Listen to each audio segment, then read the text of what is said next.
Hey, good day, good afternoon, good morning, wherever you might be in the world. You're watching the Tommy Temper Show. I'm Tommy Temper. We're coming to you live from Alberta, Canada. And where are we? Oh, we're pretty much, hang on. Let me just move my camera a little bit here. I was messing around a little bit here today. And needless to say, I kicked my camera and it's a little bit off center. There we go. Okay. Where was I? I was outside. I was going to show you outside. Hey, this is what it looks like outside my window. It's a beautiful sunny day up here in Canada. Hey, Trump, thanks a lot for not giving us the full 25% on everything that you're buying from Canada. Only automobiles, it appears. And, hang on. Well, I shouldn't say that. We have also tariffs on our aluminum and steel and I forget whatever else it was there. But not a whole bunch of things, you know. It's actually kind of interesting what's happened in the world.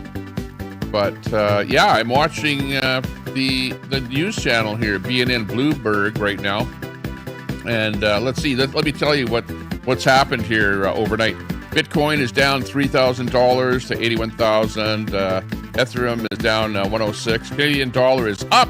It was up a penny. I saw a penny for a while, up 72 right now at 70.94. British pound is up. Euro's up. The TSX composite is down 874 points. TSX 60 down 52. TXX Venture down 15. So the stock markets are down in Canada. S&P in the States down 230. Dow down 1,300 points to 40,000 now. 40,897. NASDAQ is down. WTI oil is down from 70 down to 66, down $5, 474 right now. Gasoline down, which is good for everyone. Yield on Canadian bonds down at the moment. And yeah, that's basically it on the highlights of what's going on here right now. Stock market, everyone's saying, yeah, it's a big crash of the stock market. Lolo's got that, or Lalo rather, got that right. Things are crashing. Well, you know, you knew that would happen. Like, Trump gave the world exactly what he was going to do. You guys knew what was happening. You knew absolutely that he was going to put tariffs up. So the world should have been prepared for what he was going to do. And, you know, realistically, though, if you look at what he did at the numbers, and, you know, I could bring them up here, but just generally speaking, with most of the countries in the world where Trump put the tariffs up, he really only put the tariffs up to about half of what the countries have against the U.S. at the moment. So, for example, something like 90% in Vietnam, you know, one of those countries.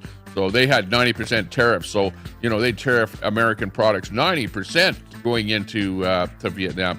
So Trump came up and said, yeah, okay, well, we're going to go about half that, maybe 45%, you know. So it's pretty much every one of the countries, whatever their tariffs were, Trump said, okay, well, we're going to, you know, give you about half of what your tariffs are back to you instead of operating freely. So that's kind of what ended up happening. And we're in this situation now where, yeah, the stock markets are definitely showing that.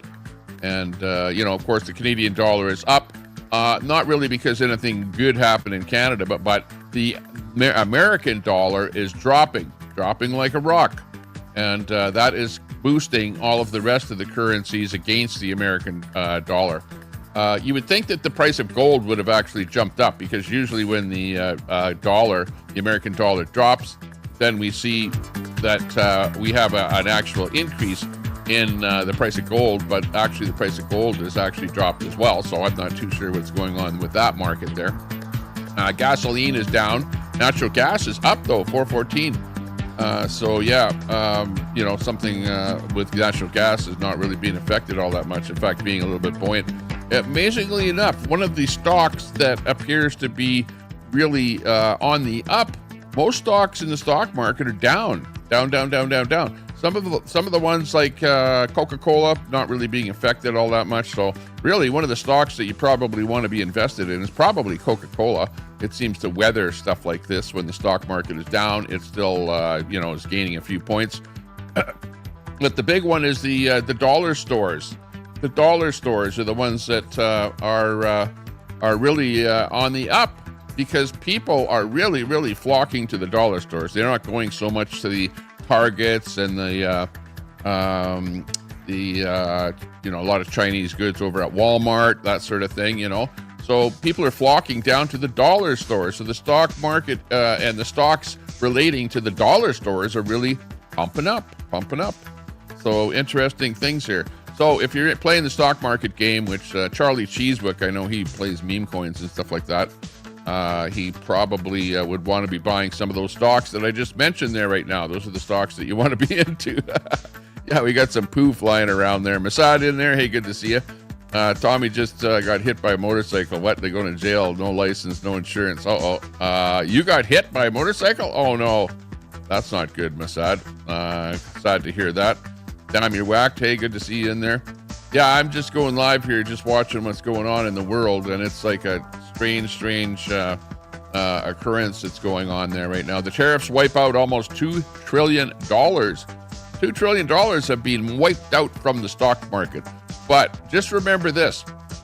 The stock market is people that have bought into the stock market, and then the numbers on the stock market end up being inflated or go up over time. And really, it's like if as long as you have your money in the stock market can go down, but then when it rebounds, you're back to where you were again. So, if nobody touches any money, nobody pulls any money out of the stock market and just leaves it all in there, sure, the stock market fell down. But you know what? It always recovers. And, if you understand what Trump is doing, he is giving you guys, if you live in the States, you're lucky. I'm saying you're lucky. The lefties are going, oh no, it's the sky is falling. We're in big trouble. It's like everything is in a shambles. Trump has wrecked the economy, and we're going to be paying this forever. No, not really, because his plan was pretty obvious. And you guys weren't listening. And I've been saying this for years and years and years. The way to bring back jobs to your country is to put tariffs up against other countries. Then whatever you need will be produced within your country, right? That's how you bring jobs back. You bring factories back. You bring jobs and everything back, and your country becomes more buoyant. Now, the moment that you put tariffs on, well, of course, that makes products from other countries more expensive, but that in turn gives the opportunity for those products to be produced locally. Right, and that's what Trump is doing. I don't know if anyone in the chat actually understands that, or if everyone is just looking at the stock market and going, "Holy shit, he wrecked everything." But no, what it is when you put up tariffs, what it causes is short-term pain. The pain being the stock market going down, okay, but long-term gain. And what that means is that the jobs come back, the factories come back, the chip manufacturing comes back, the manufacturing of iPhones comes back to the United States. Isn't that what you want? Don't you want jobs? Don't you want prosperity? That's what happens, right? Dash and Grandma gets it. She gets it, right? I see that. You're saying, I get it. We just have to be patient. Exactly. You're 100% right with that. Let me just fix that overlay here a little bit. Raise that up a little bit so it doesn't get cut off there. But yeah, I agree with what you say there, Dash and Grandma. And you have to wait for it. Let's see if Mater gets it there. Mater says people don't want to wait. They don't understand it. Yeah, exactly. And I was watching some of the left-wing podcasters there today. And, like in some ways they are right. They are right. Because one of the things that might happen here is that the US dollar, which of course is the, one of the de facto currencies in the States, in the world rather, and people use the American dollar to trade, from country to country, and a lot of other countries use it as sort of a common currency, that sort of thing. But what you're finding now is that you've got things like China, Japan, and South Korea have kind of banded together to fight the tariffs, right? So what you're going to see is that those three countries are not going to be wanting to use the dollar.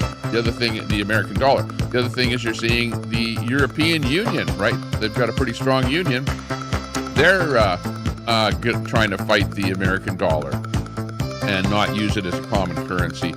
So putting up the tariffs might result in the U.S. dollar failing or going aside from being the currency that other countries really want to use for their commerce. So there's that problem that may come up. But $2 trillion, of paper have been wiped away from the stock market. That's how much the stocks have dropped here since the tariffs have been introduced. S&P 500 slipped nearly 4%. Let's see, we've got Amazon.com down 8%, right? Because Amazon, basically, when you buy stuff from them, they're importing stuff from these countries that now have tariffs. So people are probably going to be not wanting to buy those items because you have those tariffs. Hey, but guess what? I live in Canada, and we don't have those tariffs. So when I buy stuff on Amazon, where it's at cheap Chinese junk and stuff like that, I won't have to pay the whatever the hell tariff that you guys put on there to China, right? And same thing Korea, same thing Japan, same thing Hong Kong. All that stuff we'll be able to buy at the regular prices up here in Canada. So, but because our dollar is worth like 10 cents less than your dollar, we're probably going to end up paying about the same thing. I don't know. Depends what that tariff is. But pretty funny stuff going on here. Let's see what the chat has to say here. Edward Cam, who's on the left side of things, lied to the rubes to get elected and then convince them that it's their patriotic duty to pay more. Well, I don't know if he said he was going to bring tariffs in, but I've always heard him talk about tariffs, right? I knew that he was like pro-tariffs. And even before he became president, I knew that he would bring tariffs in. I knew that. And I said, tariffs are going to hurt Canada when he brings them in. But if he wants to bring jobs back to the United States, he's got to put tariffs up. It's the only thing he can do, right? You can plug along like Biden did and do practically nothing to really help the economy. But, was it too much, too fast? Maybe you might say that. Maybe it was because, it was like right away from having zero tariff up to like maybe 25% tariff or up to 40 or 50%. Well, 45% tariff is, I think, is about as high as it goes. But the minimum is like 10. So pretty much every country out there got about a 10% tariff up to a 45% tariff. So you might say, yeah, maybe he was a little bit too strong on that. But let's face it, those countries that had high tariffs against the United States, they were kind of, hitting hard at the United States. And you guys should have actually done something about that, probably a lot sooner, right? But, he had the balls. Trump had the balls to actually, do what he did. And you have to give him credit for that, I do. I give him credit. And I'm up here in Canada. You might say, well, and somebody yesterday said in the chat, oh, you're a traitor, Tommy, for whatever, supporting Trump or whatever, talking positively. What should I be talking negatively about Trump when I think that what he's doing is actually good for your economy? It is good for your economy. But, what the lefty podcasters are trying to, tag on to, well, but all of these negative things are going to happen as a result of what he's doing. And yes, absolutely, things will happen where it will be a little bit hurtful. You're going to have to pay a little bit more for products. You may have to switch your products because it's going to take a bit of time to bring the factories back to America, right? It's not going to happen overnight. Even with if it's in the car industry and things like that, if you guys need to bring stuff that's being made in Canada or Mexico or wherever back to the States, it's not going to happen overnight. This is a thing where it's going to be a matter of at least 5 years before things really start happening. In fact, if he doesn't get reelected again, things will be happening even after that point in time. So it's not going to happen overnight. But we do see where there are companies that are already agreeing with Trump and saying, yeah, you know what, we moved our factories over to all of these other countries, and we did it because the labor was cheaper there. Really, no other reason. Labor was cheaper. Well, maybe there was taxes were cheaper, possibility. In other words, the cost of doing business was cheaper somewhere else than in the United States, right? So the proper thing to do is lower taxes for companies in the United States, which Trump is going to do. Smart thing. Put up tariffs for products of the same type that you can produce in your country. Put the tariffs up for the countries that you have production coming from, and move the production back to the United States. That's the way to do it. There's no other way of doing it. So yeah, you're going to hurt. It's going to be hurtful, and it's going to be tough. Anyways, yeah, let's take a look here. Hey, Tommy, how are you doing, buddy? Says Luke, or like father and son. Hey, good to see you in there. Good to see you. Nice to see you. Check out like father and son's channel there. Got a good channel going on there. Edward Cam says, distract them with higher grocery costs so they don't notice you're stripping away their representation and rights. Yeah. Well, just look at here in Canada. We saw the shelves over here in Canada when people are going, buy Canadian, don't buy American products. And you saw the strawberries, side-by-side strawberries. The ones grown in Canada were $6 for a little basket, and the ones in the United States were like $2 and whatever, $2.99 or something. Virtually half the price, or even more than half price, to buy something that was grown in the States. So, yeah, we want to have this free trade deal. We want to stick to the free trade deal between Canada and the United States. We're extremely close trading partners, and a lot of states actually do an awful lot of their trade with Canada. And I think Trump kind of realized that, knowing that we're a little more entwined than he actually thinks. Now, the other thing is that in Canada here, we have a guy by the name of Carbon Carney, our prime minister, that I personally don't like. I don't like the Liberals. I don't like the NDP. I don't like any of their policies or, the way that we've been treated. They've really treated us in Western Canada here poorly. Trudeau said he wanted to phase out the oil sands. You know what I mean? The Liberals are the globalists. They came up with this net zero crap with the put a bunch of carbon taxes on us, and now now Carney has to backtrack. Carney has to backtrack, and he got rid of the carbon tax, which did reduce the price of gas at the pump here almost immediately. But of course, just before that happened, the barrel of oil had gone up quite a bit, so it pumped up the price at the pump. So the price that it dropped wasn't all that much noticeable. But that being said, today, overnight, the price of a barrel of oil has dropped $5 a barrel, from like 71 down to like 66, something like that. And that is really, really, really going to affect the price of gas at the pump. Because when the barrel drops by $5 a barrel, 66.76 right now, it dropped $4.95 right now on the ticker. And that will really, really drop your price of oil at the pump. Hey, thanks a lot for the subscription. Hit that sub button. Give us a thumbs up. We only have 9 thumbs up. We got 60 people watching. Let's give us a thumbs up. Hey. Don't forget that thumbs up. Where's my thumbs up? Where is my thumbs up? Ouch. Here it is. Hit that thumbs up button, because we need all the thumbs ups that we can get on these streams here. We're being heavily shadow banned on Facebook. We hardly have any people watching us at all. For a channel like this, we should actually have 100 people watching.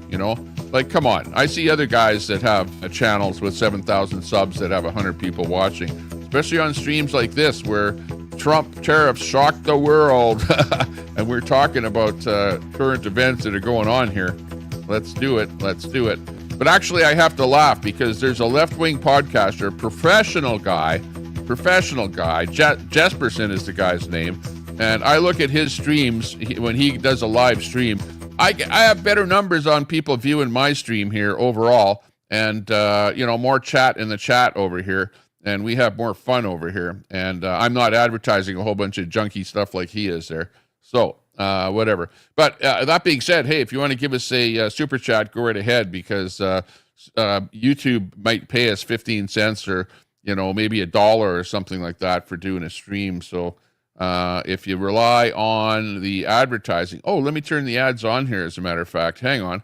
This is the bad part about YouTube, is that when you go live, they don't run any ads. They don't do anything. It's up to me to go in the back room here and turn on the advertising and then start rolling ads on my stream here. So just hang on. I want to make the 15 cents off of YouTube here. So stand by. We'll put that thing in here. Hang on. Let's do it. This takes a while here. It's stupid. You should be able to set this up before you go streaming. But unfortunately, I have to go into the back end and turn a switch on here to run ads, which bothers everyone that doesn't have YouTube Premium. And let's see. Look at this. Let YouTube insert mid rolls for you. Recommended. Should I go conservative, balanced, or aggressive? Man, when I click this aggressive switch, they throw an ad in there about every 10 seconds. So we'll just leave it at balance there. That seems like it's a pretty good thing. I don't know if it makes you any more like that, but I don't know. One super chat actually makes more than all of the advertising on this whole thing. I look to see how much money I make on days that I don't go live when people watch my videos here. And it's like, it's pennies. It's pennies. It's pennies. It's actually pretty bad. It's terrible. Hey, we've got Chilled in there. Hey, Chilled, good to see you. Don't fool yourself, Edward Cam. How many demo invest in the market? Pelosi, AOC. Yeah, they all invest in the market. Yeah, exactly. And that's why they're pissed off that all of their stocks have gone down. Tesla is down 6%. Rivian is down 5%. Lucid is down 1.0%. All of the electric car makers are down here intraday. NASDAQ is down 4%. S&P down 4%. Philadelphia semi-index down 8%. Some of those index funds are really down big time. Gasoline is down. We're going to see the price of gas really drop. So one thing is true. Trump said that he's going to drop the price of oil. Absolutely. When you see the price of the barrel of oil drop $5 a barrel, man, that's got to equate down to the pumps there. It won't happen immediately, but watch for the price of gas at the pumps drop here over the next month or so, as the barrel gets refined and then sent out to the actual pump and put into your vehicle there. Yeah, the market will rebound, absolutely. Have a little faith. Yeah, it always does. It always does. But, right now would be a great time to buy stocks. If you have money sitting there in your bank account and you're not doing anything with it, now, like as this drops, just watch for the stock market and everything to start showing a little bit of green, because you're on the downfall right now.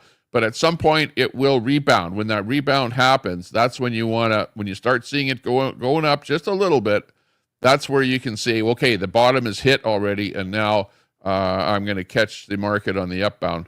And buy your stocks. Yeah, absolutely. Yeah, am I buying a Tesla? I'm not an electric car guy. And the reason I'm not an electric car guy is because I live up here in Edmonton, Alberta, Canada, the middle of nowhere, where when you go away from the city, there are not superchargers. If I go north of Edmonton, where's there a supercharger? Morinville? No. I don't know whatever is north here. Maybe there might be one in Fort McMurray, but I doubt it. That's oil sand city. I don't know. There probably is a supercharger up there. I don't know. I'd have to look on the mappy there. But, virtually there's nowhere to fast charge your car when you go out of town here. For example, let's say I did buy a Tesla or an electric car, I would be able to go to my lake, drive out to the lake, but I wouldn't be able to charge it out there because they don't allow charging of your electric vehicles at the campground where I'm camping at. And in town there, I didn't see any superchargers and nothing like that. So, you'd be you drive around a little bit out there, go visit a few people, and all of a sudden you don't have any charge, right? You got to come back to Edmonton, drive all the way back, and I don't know how the hell you're going to get back here without a charge. So be kind of a tough thing, tough call. Cadamus Rex. So, Tesla stocks. I'm not really into the stock market. I should actually play the stock market because I know how it works, and I know that you don't put money in the stock market until a crash happens like this. This is a great time to get into the stock market. Great time, but not right this second. You know what I mean? Because the stocks are still dropping as of today. This is too soon. Too soon. Just watch to see what happens, and as the stocks start to rebound, that's when you know, okay, the bottom is hit, and now I'm going to maybe, and some people say, well, you want to get into the market on the way down, right? It's like buy as it's going down, which, okay, that's okay. But, you can always wait until it hits the bottom and then catch it right there on the rise up. At least you're not going to go down any further than it's already gone. So, yeah, it's tough there. But oil, that's a big one here that I noticed, which is down $5. It was down $5 a barrel, and kind of fluttering around there, around that mark. And look at TSX Composite down 900 points. It's a 24,000 point composite index, but down almost 1,000 points. The big one, Dow, which is a 40,000 point index, is down 1,400 points. So, pretty much all of the American stock markets are down. Gold even is down $40. Silver down to copper down 22 cents. I think that gold is being pulled down just because the precious metals are being pulled down here right now. So, when the metals are down, gold is going to go down too. But like I was saying, when the dollar actually drops in value, that's usually when gold goes up. So, and gold is really pumped up there. It's over $3,000 an ounce. Holy geez. That stuff is really expensive to buy. Too expensive to buy. Well, maybe not. Depends how much money you actually have. But it's an interesting world that we live in, and Trump has really put you into a situation that you're going to really have to watch what's going on. Bullets and Barbecue in there. Coming in on X. Thanks a lot for tuning in on X. Appreciate that. Good for you. Breaking, GM has announced that it will increase production at its Fort Wayne, Indiana assembly plant. Yeah, and you can bet that it's going to be pulling, if it's doing assembly in Canada or in Mexico or in other countries, it's going to try and pull those plants back in, and wherever it's getting parts from, to try and pull those part manufacturers back into the United States. Because what Trump actually wants is he wants the entire vehicle to be manufactured within the United States, and not to be subbing parts out from other places in the world. And, places like Canada, we're going to have to bite the bullet. I know, Leo is in there, who works at the parts manufacturing plant there for the auto industry in Windsor, Ontario. We're going to be hard done by. And I think Canada has to talk to auto manufacturers and say, look, if you guys want to sell cars in Canada, you better set up a plant in Canada to build cars for our Canadian people here. But remember, Canada is you can compare Canada to California, right? We're population-wise like California, about that number of people. So we don't have a huge market for vehicles here. So you're not going to see, a Volvo opening up here, and Mazda and Toyota and Honda and whatever. Every one of them open up a factory here. So it's going to be interesting to see how this parlays.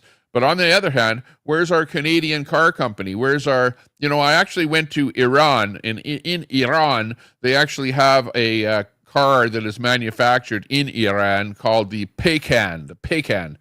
And, people bought it and people drive it. But, of course, they also bought foreign countries in Iran, or foreign vehicles in Iran.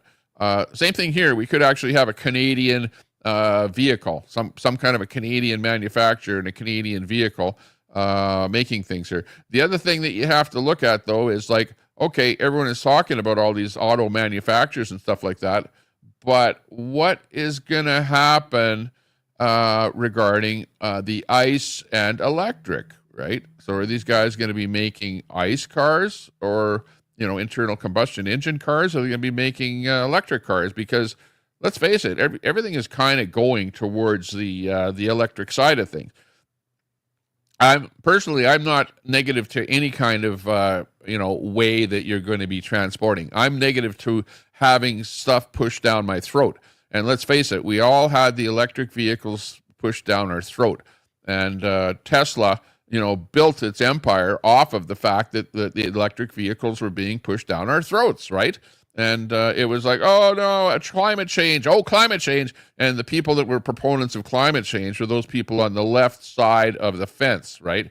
And the left side of the fence was like, the sky is falling. The sky is falling. We better sell our gas cars and buy electric cars and save the planet, right? And and the government was pushing that. The media was pushing that. Everyone was pushing that. Greta Thunberg came to Edmonton here to poo-poo oil sands and had a big rally. Biggest rally that I've ever seen at our legislative, as a matter of fact, was a climate change rally by Greta Thunberg.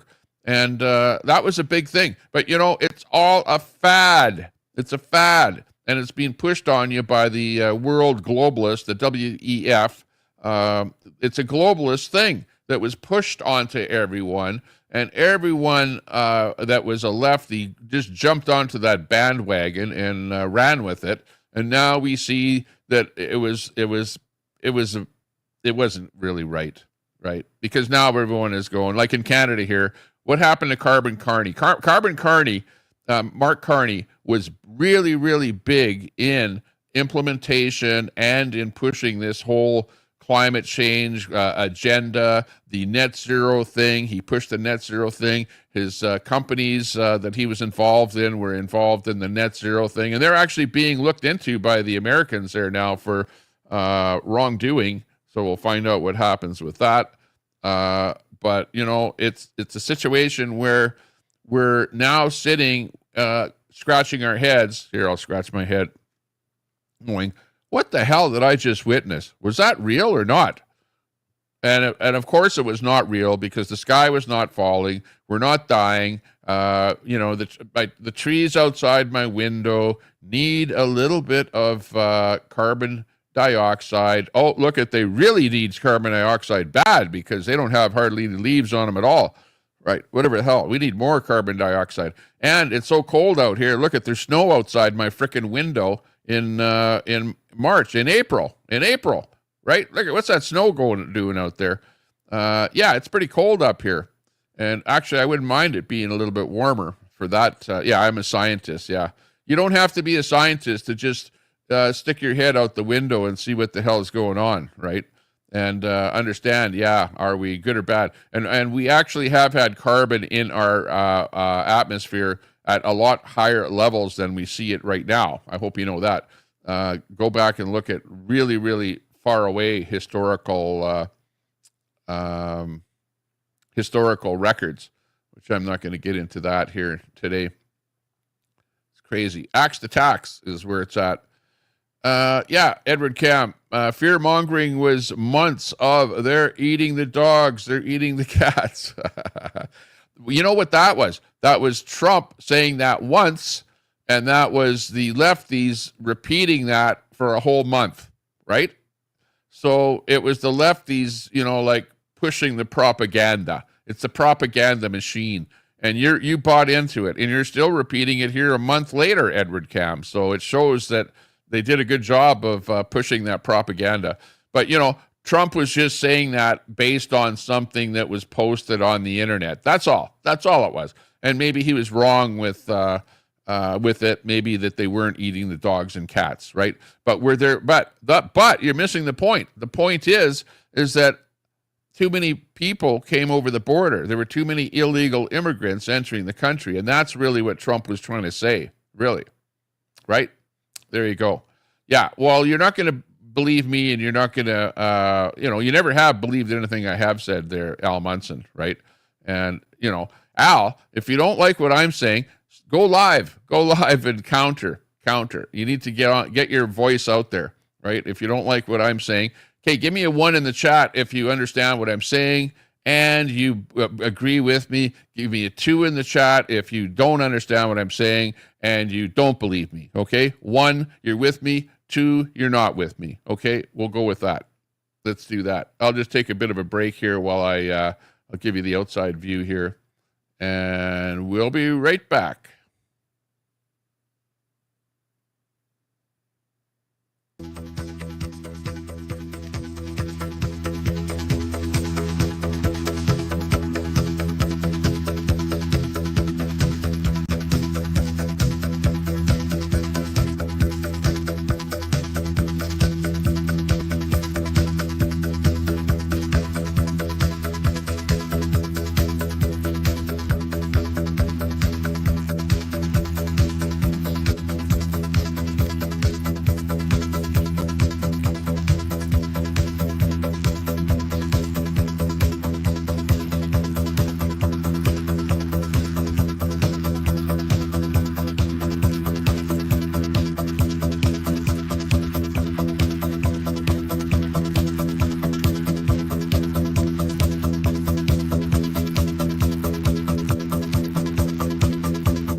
How many of you knew how much your country was being effed by these other countries?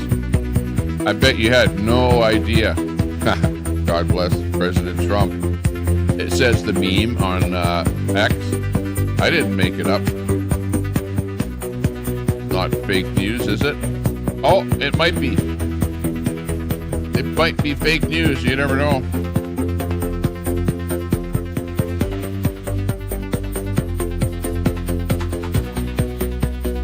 Because, you know, you had the list of the countries and the list of how much their tariffs were against the United States. And now you've got the comparison, so you can see, well, you know what? The amount of tariff that Trump has given to the other countries is actually only about half of what the tariff is against United States products. So check the list. Check the list to see whether or not it's in line. Or maybe he should have actually jacked the tax a little bit more than what he did, you know? I don't know. What do you think?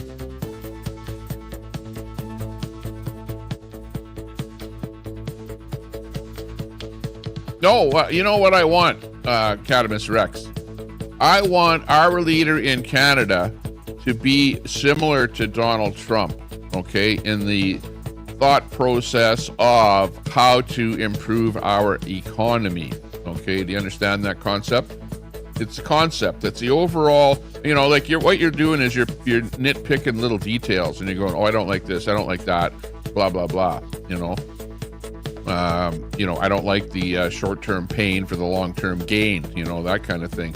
But I'm a business person, right? I come from a business background and I think like a business person. The average person does not think like me. The average person does not think like Trump. It's a different mindset altogether, okay? The little person only looks at what's around him, what's right in front of him and in his face, okay? And a business person doesn't think like that. You think you have a bigger picture, a larger picture, right? That there are things that you need to do to improve your economy that might end up short-term hurting people. For example, let's say that your country is facing inflation, right? Inflation numbers are going up. Food is costing more at the store. Products are more. What do you do about that inflation? Well, you start printing more money? No, what you do is you start increasing interest rates, right? When you increase interest rates, that ends up lowering inflation. MILP, thanks a lot for the sub. Hit that sub button there if you like what you see. Yeah, and give us a thumbs up. We appreciate that. Thank you very much for subscribing to the channel. Yeah, we always get new subscribers to my channel every time. Catamus Rex. I don't know if you noticed that. And if this channel was a piece of crap, I wouldn't be getting new subscribers over here, would I? Every time I go live, I get new subscribers. Not very many, but you know, this is a specific kind of a niche kind of a thing that we're talking about here, which is politics. Not everyone is interested in politics. But if it doesn't matter where you are in the world, we've got people that watch here from the UK, from the United States, from all over Canada, from Australia, you name it. And appreciate everyone that watches in here. But what we're talking about is world politics here. And of course, all of this stuff is going to affect everyone. When Trump has put up tariffs against the different countries in Europe, Japan, China, South Korea, you know, places like that. And obviously, they're all going to be ticked off, right? They are. They're going to go, oh, that's bad. How can we fight back? You know what? You don't have to fight back because you've been fighting the states with your tariffs for years and years and years and years. And honestly, if I was running a country and some country had a tariff against my country for, let's say, 20%, I would probably retaliate and go, hey, I'm going to give you the same tariff, 20%, whatever. Because if you don't let our products into your country, well, we're going to not going to let your products into our country, tit for tat. You know, and that's really what you're seeing here. You know, and Trump is not wrong when he's saying the United States is being taken advantage of for really look at the trade imbalance, trillions of dollars in trade imbalance. How do you correct that? You just let it get a bit larger and larger and larger and larger, because that's really what all of the politicians have been doing all of these years, right? Trump has finally said, you know what, let's think about this problem. Let's come up with a solution for the problem, and let's implement some tariffs against other countries, which are going to hurt the other countries. Absolutely, there's no doubt about that. But it's going to bring the jobs back to the states, right? Whoever puts up the tariffs, you're going to have more jobs in your own country, right? It's almost guaranteed. Because if there's an option for somebody to start something in a country that will be cheaper than what you can buy that in another country, they're going to do it because people want to make some money making products and doing things within their own country, as opposed to just sending their money overseas or over to other countries and creating a trade imbalance. And that's where the problem is that the trade imbalance has gotten to be overboard. And you guys, the average guy sitting at home doesn't see that. You don't see the big picture. So there you go. And, countries like Canada, we absolutely have been sending money to places for LG and women's rights and all the rest of that crap. We've been sending money overseas and to South America, all over the place for foolish uses, and not keeping that money within Canada to be working on our own economy. And in fact, we have to be Canada should be looking at tariffs to other countries as well. If other countries have tariffs against Canadian products, well, then we should be looking at those, and we should be increasing our tariffs as well. We should be looking at Donald Trump. Now right now, it's a bad timing right now, because everyone right now is like, the stock market is falling, the sky is falling, and what the hell are we going to do? And this is bad, and bad Orange Man. Did you see the one where they think that they actually tinted Orange Man's face on CNN compared to the actual footage? Did you see that one that's going around there? CNN is, shame on you if you put the orange filter on Trump just to make him look more orange there on the CNN broadcast there. But that's a funny meme going around there. Yeah. Telescope in there. Let's see what Telescope has to say. Bring him up here. Scandal, the importer, not the government. Tariffs are a tax to the consumer. Yes, they are, but hang on. What would you rather have? A tax to the consumer, and eventually the product is going to be manufactured in your own country, providing jobs for people within your own country. Sure, you're going to pay a little bit more for the product, but you're going to have jobs within your own country instead of a high deficit, a trade deficit, multi-trillion dollar trade deficit with other countries in the world. Like, at the end of the day, what's better, right? Of course, you're going, no, I'm the consumer. Oh my, poor me. I got to pay a little bit more for stuff. Yeah. Well, you know what? You guys are so foolish. You guys jumped onto the net zero bandwagon and into the climate change hysteria. And, that whole thing resulted in us having to pay much more money for everything because of us having the carbon tax attached to everything.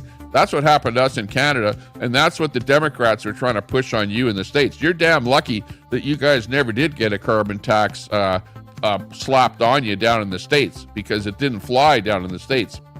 And the reason it didn't fly is because when Trump got in the first time, he said, that's it. I don't want to have anything to do with climate change or any of that bullshit, right?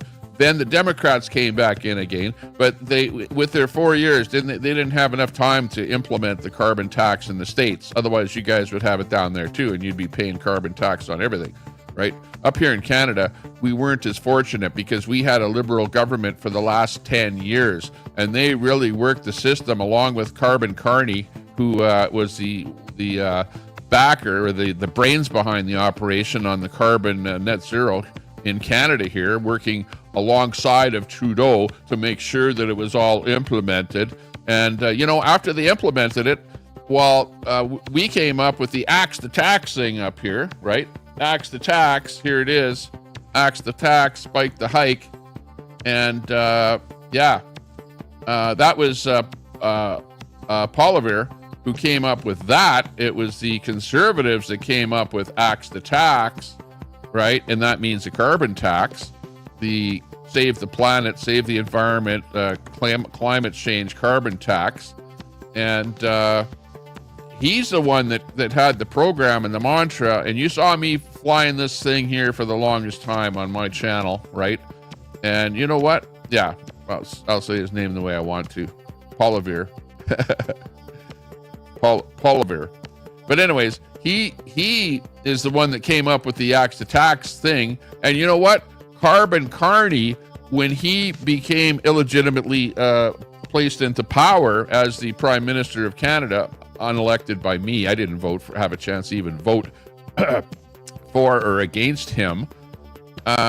We ended up with a thing whereby he got rid of the carbon tax, okay? Almost as soon as he got in there, because there was so much blowback over this carbon tax, and Canadians ultimately, I think even the Liberals, even Cadamus Rex hated the carbon tax, and Sandy Foster hated the carbon tax. Every Canadian hated the carbon tax, to the point that Carbon Carney, who is the brains behind instituting and implementing the carbon tax, had to end up eating crow and getting rid of the carbon tax. And that's what happened. Hang on, let me adjust my camera a little bit here. Got to bring it up a little bit here. Hang on. One way or the other, this will go up or it will go down. Hang on. There we go. Yeah, just let me go up a little bit more. Yeah, I kicked my camera, which is on a little tripod here in front of me. There we go. And I think it kind of bashed it and went down. So look at the hat. Make Canada great again, right? So where Trump came in with the tariffs down there, I think Canada should also do the same thing and pop tariffs onto any countries that have tariffs against Canada here, and do them dollar for dollar is what we should do. That's what we should end up doing, right? I think so. That would be the proper thing to do, and then we would all be happy. But you know, you've got you guys in the States there, the lefties in the States, the Cadamus Rexes and the Edward Cams and whoever else is in there, and of course we have. And I appreciate you guys being in my chat, but here's a meme for you guys. Okay, this is you today. This is every Democrat in the States today. It's like, Trump. Why did you do that, Trump? Oh my God. What are we going to do now? Oh, no. Oh. But, you know, at the end of the day, a little bit of pain for a lot of gain. But here's the pain right here. We're in the pain right now. You guys can, yeah, go for it. Have a cry session. Cadamus Rex, cry session. Edward Cam. Everybody out there, grab your towel, because the Tommy Temper Show is going to be providing free towels for everyone out there that is going to be out there crying today. There you go.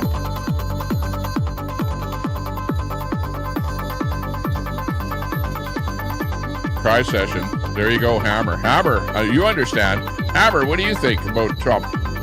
Do you think he's doing the right thing or doing the wrong thing? Hammer has been watching what's been going on, follows politics quite heavily, and knows what's going on. Red Baba, yeah, exactly. Need that crying towel out there. Impossible! Trump is really coming down hard on you today. There's everyone that had money in the stock market, all the Democrats with money in the stock market. Today, you know what they're doing? You're probably going, oh no, the stock market has fallen. I better pull my money out of the stock market. Sell. Sell my stocks because they're at rock bottom. You know, like, really, come on. If you have money in the stock market, the last thing you want to do when the market drops is sell. You want to just sit tight, hold tight, and hold on for the ride, because she's going to bounce back up again. Watch and see, mark my words. Now, if you have money sitting in cash, buy it. Buy the stock market today. Buy it today. Buy it tomorrow. Buy it on its way down. Buy it at the bottom. Buy it on its way up. But never buy into the stock market when everyone is going, wow, the stock market is is high. It's been going up for the last 3 years, and it's so hot right now, man. You got to get into the stock market. No, that's the last time you should get into the stock market. You should actually be sitting tight and waiting for something to happen for the stock market to drop, and then when it drops, then you get in. So there you go. So that's what's happening. Hit that like button. Give us a thumbs up. Give us a like if you're over there on X or something like that. Thanks a lot for viewing there today. Got people watching on X, watching on YouTube, and watching on Facebook. Hey, good for you if you're over there on Facebook. Thanks a lot. We had a really good stream there yesterday. Had our streams shared out all over the place there on Facebook. And I'm shadow banned all over the place. I'm shadow banned on Facebook, shadow banned on YouTube. But X we seem to be doing a little bit better on X these days there. I had actually quite a good number of people watching on X there yesterday. So that's a pretty good thing. What do we see here? What did you say? Trudeau initiated the carbon tax. Carney removed it. Fact check. Yeah, but who was behind Trudeau? Carney was actually working behind the scenes, Cannabis Rex, working as an advisor to the Canadian government, if you didn't know that. So, and who is it that worked with the WEF and with initiating the whole thing with carbon tax credits, and how the whole carbon scheme, that whole net zero thing was going to be working? Carney was behind the whole thing. Do your research on that, Cannabis Rex, and you'll see. So all that Trudeau was is he was just the guy that implemented it. He didn't think it up. You think that Trudeau thought up net zero? You think Trudeau thought up carbon tax? Do your research. He forced it on Canadians because, he forced a lot of stuff on Canadians that I didn't like, right? A lot of stuff. Like all of the feminine stuff, all of the feministic stuff, the LG stuff, the woke stuff, a lot of the make-believe, made-up type stuff, all got forced onto Canadians via Trudeau, along with the carbon tax and the sky is falling and the climate catastrophe and, all the rest of this stuff. He pushed all that stuff on us, and along with the CBC television and the rest of the paid media, paid by the government, media like CTV, who else? CTV, Global TV, you name it. All the networks up here in Canada, they're all union networks. They all got money from the Canadian government, and when you give money to a media company, well, of course they're going to support you. They're going to write positive stuff about the guy that gives money to them, aren't they? And push the agenda, whatever the government is pushing. Well, okay, the mainstream media is going to push.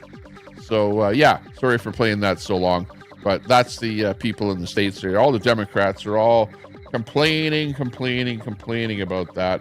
And just remember that at the end of the day, right now is exactly what I'm saying.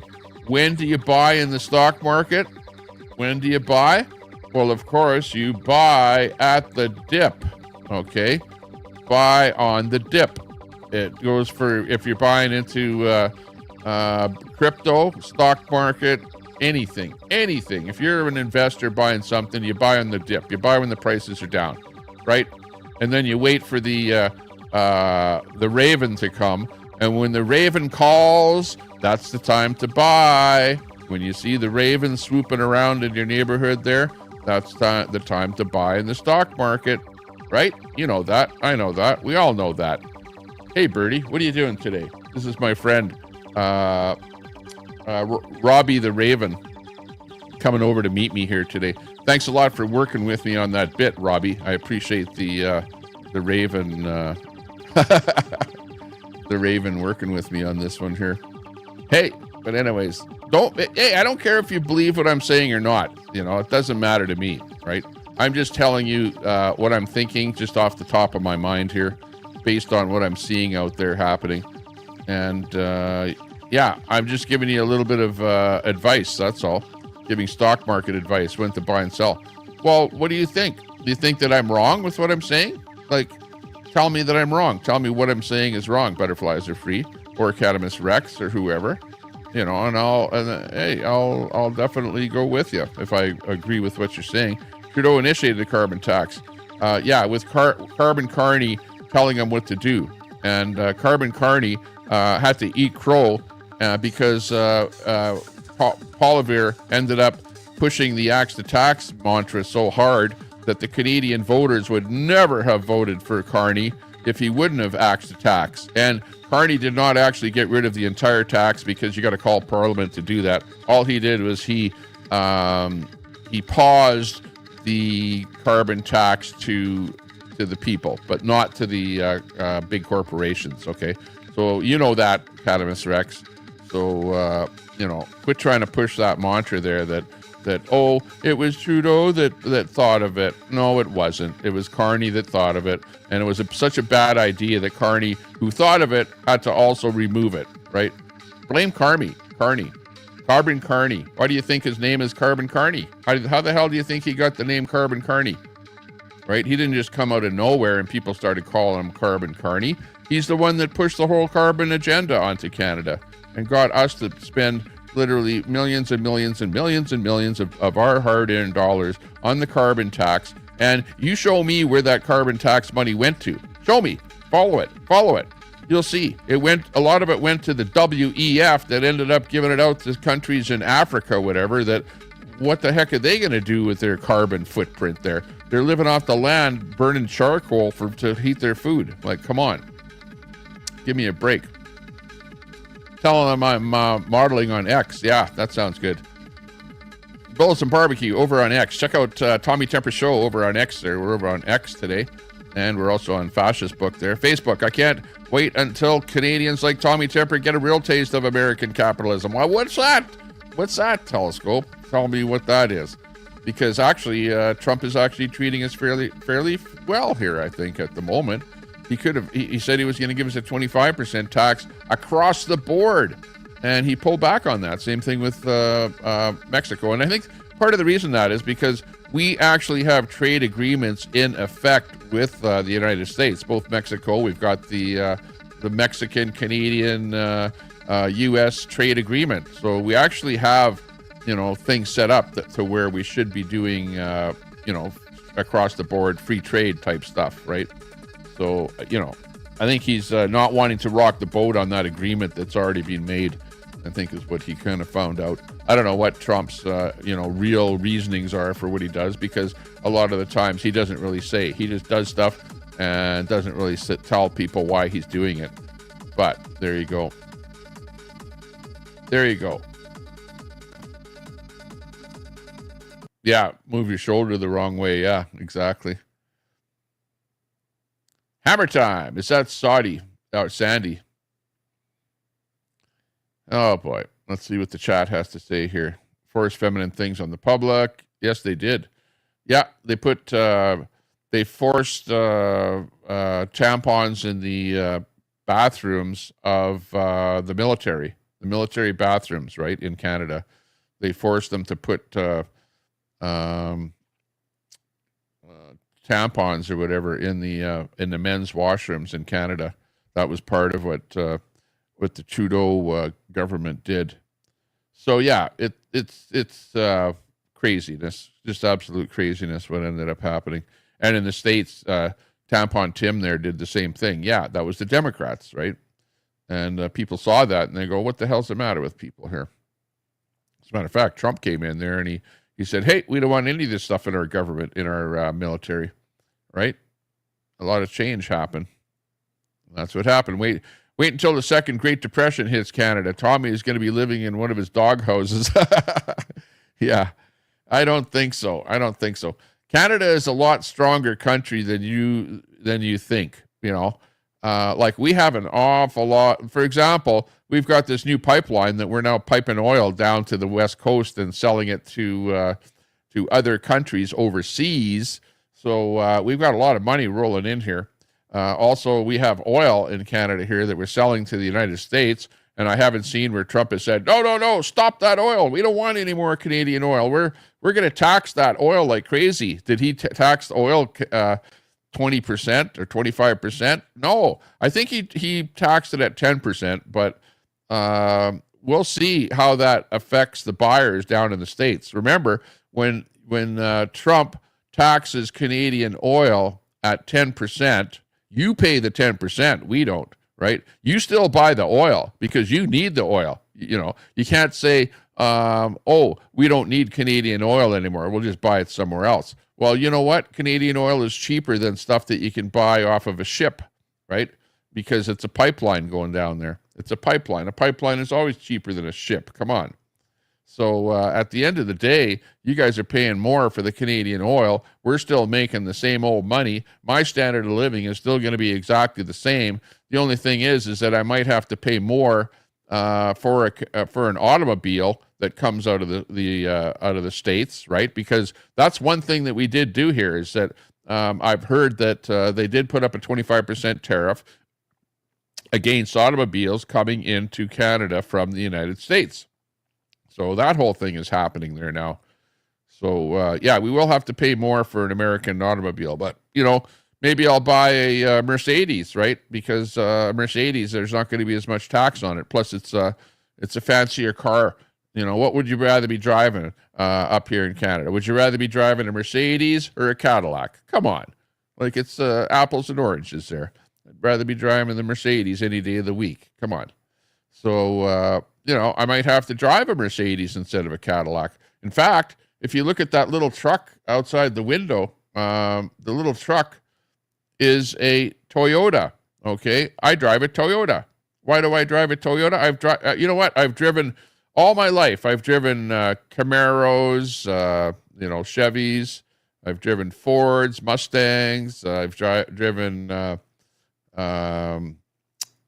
Dodge vehicles. Like I always made sure that I was driving something that was North American, and 9 times out of 10, it was something that was built in the United States. You know what? And I bought stuff because I wanted to keep it North American, right? I knew that, hey, there's very little of anything built in Canada here, fully. So we're going to buy something that's North American. And I was always buying North American. But I just recently, the very last thing that I bought was the Toyota. And the reason that I bought the Toyota was because it's a better built vehicle. It's a tighter vehicle. The tolerances are tighter. It's just nicer. The stuff that's in it is more friendly. It's just, and I compare that to the vehicle that I had before that, which was a Colorado, right? An American GM product. And it's like a night and day difference between the American product and the Japanese product, right? So on that being said, a lot of people in Canada do, in fact, drive foreign vehicles and not so much North American vehicles, because of the quality of the product. And also, you're definitely going to pay more for the Toyota. I absolutely, when I look at the exact same type of a truck, style of a truck, and a year of a truck, and I compare that between a Japanese truck and an American truck, man, you're going to pay a lot more for that Japanese truck. It's a lot more. But you get the quality. So you're going to pay a little bit more for the quality and get a better vehicle. And of course, it's going to last me, a long time. I'll probably have that truck for 10 years. I don't trade my trucks out like other people do, which is like every couple of years or something like that. But the vehicle thing is going to be, we don't have to, if there's going to be big taxes and the cost of an American vehicle is going to be that much more, then it's going to actually probably equal the amount of the Toyota, right? So instead of me having to pay more for the Toyota over the GM, it's going to be, they're about the same price. And I'm going to go, well, shit, no contest there. I'm going to buy the Toyota because it's better quality, right? I hate to put down an American product. And, I was American, buying American all my life, right? And now we've come to change where maybe Trump is actually right in saying, you know what? You have borders. Control your borders, control your population, and bring the jobs back to your own country. And don't worry so much about making other countries rich, right? If you have to put tariffs up against other countries, put the tariffs up against other countries. If you have to do it, you have to do it. And I think we need to do the same thing in Canada. And I have not even looked to see what tariffs are like from other countries and Canada, right? But I'll bet you that a lot of countries have big tariffs up against Canadian products. And on our side here, we just let the stuff flow in without any tariffs at all. I'd like to take a look at that, really. We got Queenie in the house there. Hey, Queenie, good to see you. Nice to see you. It's where did I see you in the chat there? Right there. Looking good. Dropping a link in there. Queenie, how are you doing there today? Queenie is a Canadian as well. Has to put up with the same thing I have to put up with the Americans and stuff like that, and the tariffs and everything else here. Yeah, it's going to be a 420 festival over there. Queenie's having a 420 festival every day. Jeez, you got to lay off that stuff there once in a while. Take a break. Take a break. See if you can pull yourself off of it there for a month or so, because Jesus, you're going to, you won't last as long as me, if you keep doing that stuff there. Don't think that it doesn't do any harm to you. Intaking of anything is not good for you. That's all I can say. I know everyone going, oh yeah, the stuff is, don't worry about it. It's good for you. It's blah, blah, blah, all the rest of it. But I don't think so. Yeah, there you go. Edward Cameron there said if he didn't send it to 13 people, he'd be dead by the time he's 50. Oh, I don't know about that. Oh, the other thing is, just on a side note, Brett, I saw the thing there, ABD, that you did with Brett there and the whole thing. Yeah, when you're in a situation where somebody dumps you, you go berserk, right? Like if you dump somebody else, you're okay. You're okay with it. It's like, yeah, I'll just go on with my life. But when you get dumped by somebody else, all hell breaks loose. It's like, da, da, da, da. It's like, somebody out of some horror movie or something. The guy turns into Jekyll Hyde or something like that, So, I can see what he's going through, and I can see how it was jumping the gun, and just take the mindset of the guy that's being jilted, and he's super pissed off, and like anything will set him off, and whatever. So I can see that he did that. And I'm not sticking up for him at all, but I'm just saying, be on the lookout for that to happen. And it takes, when somebody gets dumped, it's going to be a good 6 months before they really get over it. So expect crap to happen for the next 6 months, or if they find somebody new, well, then it's over. It's over. So let's hope that both of you find somebody new ASAP. Okay, and there you go. There you go. What's Queenie talking about there? Geez, you guys, be nice in the chat there. Be nice in the chat. It's hard to be nice, I know. Let's get some more music in here. Hang on. That was trance music. Holy geez, trance. Trance music really gets you going there. Let's put on something else here. Hang on. That's still trance. Move it right over. New wave. New wave. We're hopping now.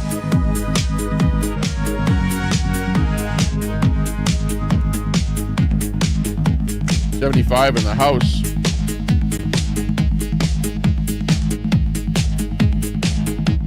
$75 in the house.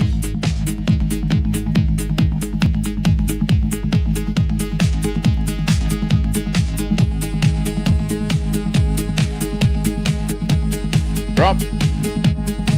This is Trump to the European 20% tariff. The UK 10% tariff.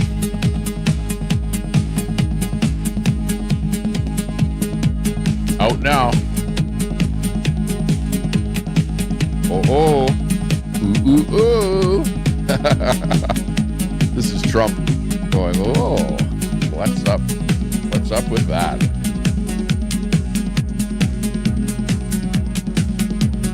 But Trump himself, he's like, yeah, okay, I did it. It's done. It's a done deal. If you don't like it, you don't like it. But it is what it is. And you know what? United States is a pretty big country, powerful country, and can do what they want.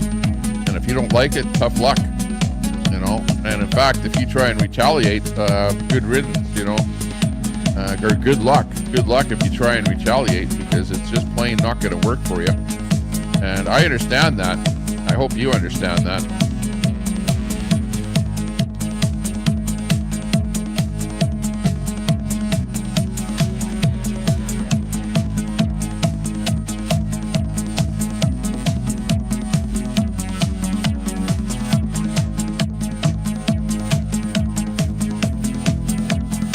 Here's a lefty meme.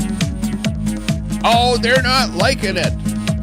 They're not liking it at all. Look at Trump. Holy. It's like a big thunderstorm has hit the White House there. And all hell is breaking loose. And people are just losing it. But on the other hand, people are saying that, what's happening with Russia?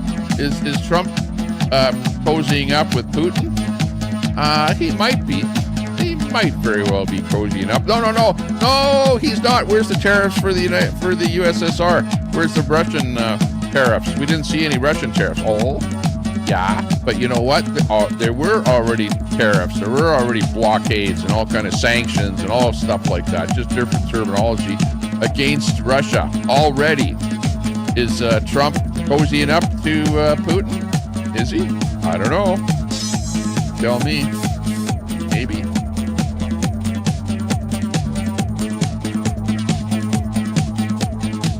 Let's listen to Trump. See what he has to say here.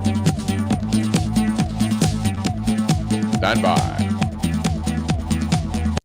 Let's get this one on here.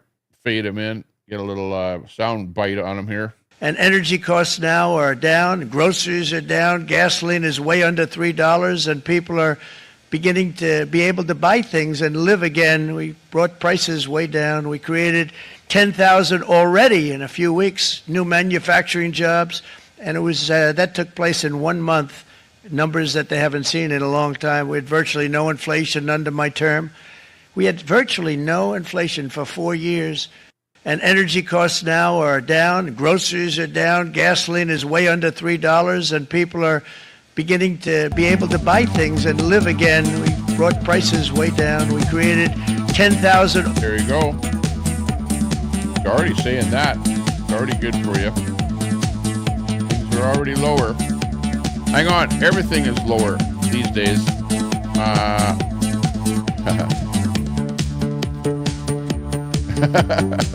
Everything is lower these days, including the stock market. Yeah, and the Democrats are going, oh yeah, Trump is making America broke again. Broke again. Things are dropping like a rock. Dropping like a rock.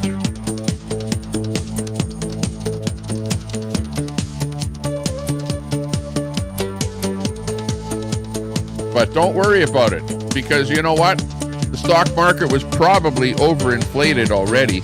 And the amount that it's dropping, if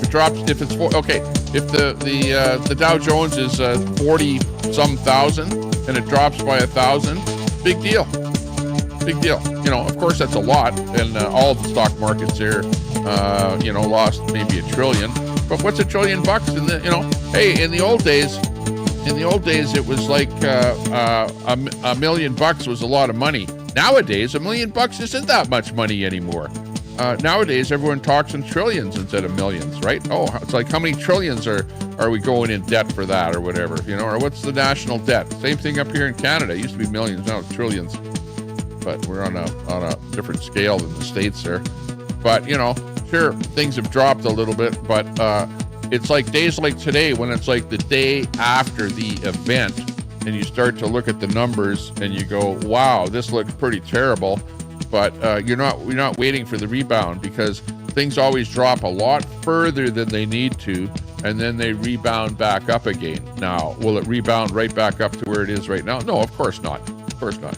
This is like a different scenario that you're in here now. Companies are going to have to pay a lot more for things in the States, you guys in the States, all over, when you're buying stuff from all kind of foreign countries, you're going to have to pay more for those products.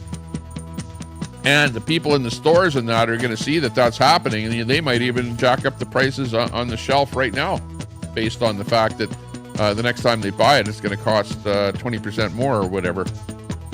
So, you know, good luck on that. But be prepared to pay more.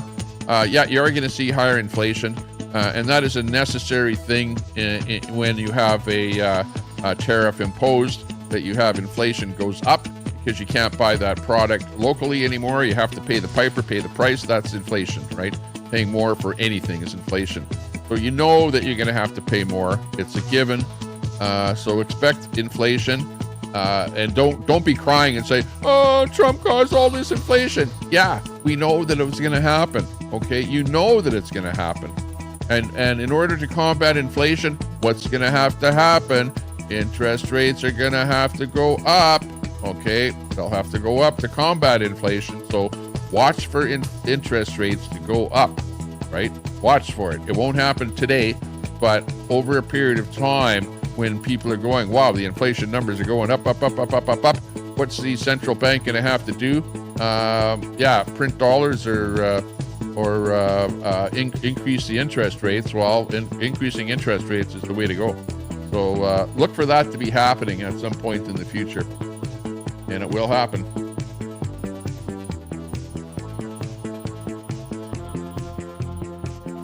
Okay, what's this one here? I don't know. I have no idea what this is all about. Let's find out. Thank you, President Trump. We got your back. The auto workers are going to support this guy like we did in 16, 20. We're going to do it again in 24. Everybody's going to get out and vote. We're going to vote. 85 million of us are going to vote for this guy. They can't cheat enough to beat him. I love you, brother. Okay, let's listen to that one more time here. Hang on. Thank you, President Trump. We got your back. The auto workers are going to support this guy like we did in 16, 20. We're going to do it again in 24. Everybody's going to get out and vote. We're going to vote. 85 million of us are going to vote for this guy. They can't cheat enough to beat him. Okay, there you go. So there is one group of people, the unionists, the union workers, and you know what? The unions actually were behind Trump, and Trump got a lot. And traditionally, the unions are left-wing. Right? In Canada, they're absolutely left-wing. When I go out on rallies and stuff like that, I see standing beside each other, the left-wingers along with everybody else there. Oh, hang on a second, phone call.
Okay, sorry about that. Just a little mix-up on. I'm buying a product from, it's being shipped to me, but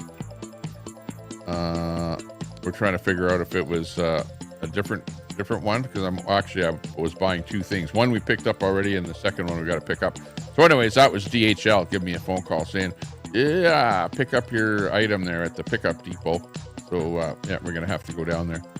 Okay, anyways, back to the stream. Give us a thumbs up if you can. I see 38 thumbs up. That's that number right there on YouTube. Only 38 thumbs up. Let's see if we can do that. For some reason, I only show 0 people watching here, though. That's kind of weird. That number should be popping up to how many people are actually watching. I don't know why it's sitting at 0. Part of our tracking system there with, let's see, which one is that? That one is the likes, the YouTube viewers. Yeah, that's the one. Find out why that's not working. YouTube viewers. What's going on with that? File. Default. Not a local file.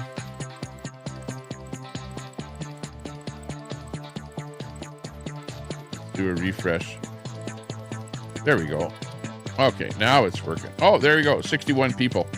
Okay, 61 people is what the thing is showing there. I think I had to refresh that or something there in order to get that thing working again. But give us a thumbs up. We got 61 people watching, and we got 38 people that gave us a thumbs up. So hit that thumbs up button. See if we can pump that up a little bit there. Appreciate that. Big ups to everyone. Let's take a look back over into the YouTube chat here. See what's happening over there. Looking for K9. See where he is there today. We got Bullets and Barbecue in there saying these people aren't me. She's banning. Oh, they aren't you that, yeah, people are banning, but Bullets and Barbecue, he's not in YouTube. He's over on X. You see that little X right at the bottom of his avatar there?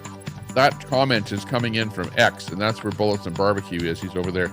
He says he's not in the chat over on YouTube. So whoever it is, if somebody's doing something down there in YouTube, it's not him. We got Sasquatch Hunter, Alaska Adventures in there. Hey, good to see you. It says Trump signs down across Idaho. Trump signs are upside down across Idaho. Oh, wow. Yeah, well, that's not good. Not good at all. We like to see that Trump is being supported.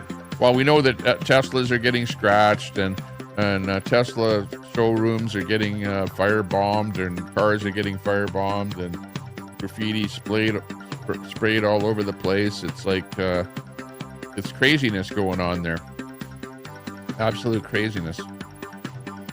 And people need to like kind of smarten up a little bit. You know what? Whatever. You know what? You guys should have voted Joe back in again. You know, like whatever happened to old Joe? I kind of feel bad for old Joe Biden. Whatever happened to Joe Biden? You know, because he was actually the best president that you guys ever had. Like, and you know what? Want to know why? Because he never really said anything, right? He just read a little bit or tried to read off of that teleprompter. Never came up with any policies. Never really, said, I'm going to do this to the economy or that to the economy. He just let the handlers tell him what to say, read off the teleprompter, and, the average person in the United States was pretty pacified and, okay with old Joe. But you know what? Your country was going downhill fast. You were getting trillions and trillions of dollars into debt because you were actually buying too much stuff from other countries. You weren't building enough stuff within the States. Whatever happened to RCA? RCA, remember they used to build televisions in the States? Whatever happened to Zenith? Remember Zenith TVs? Whatever happened to them? They used to manufacture TVs in the States. I think even you guys used to manufacture cell phones and stuff like that in the States.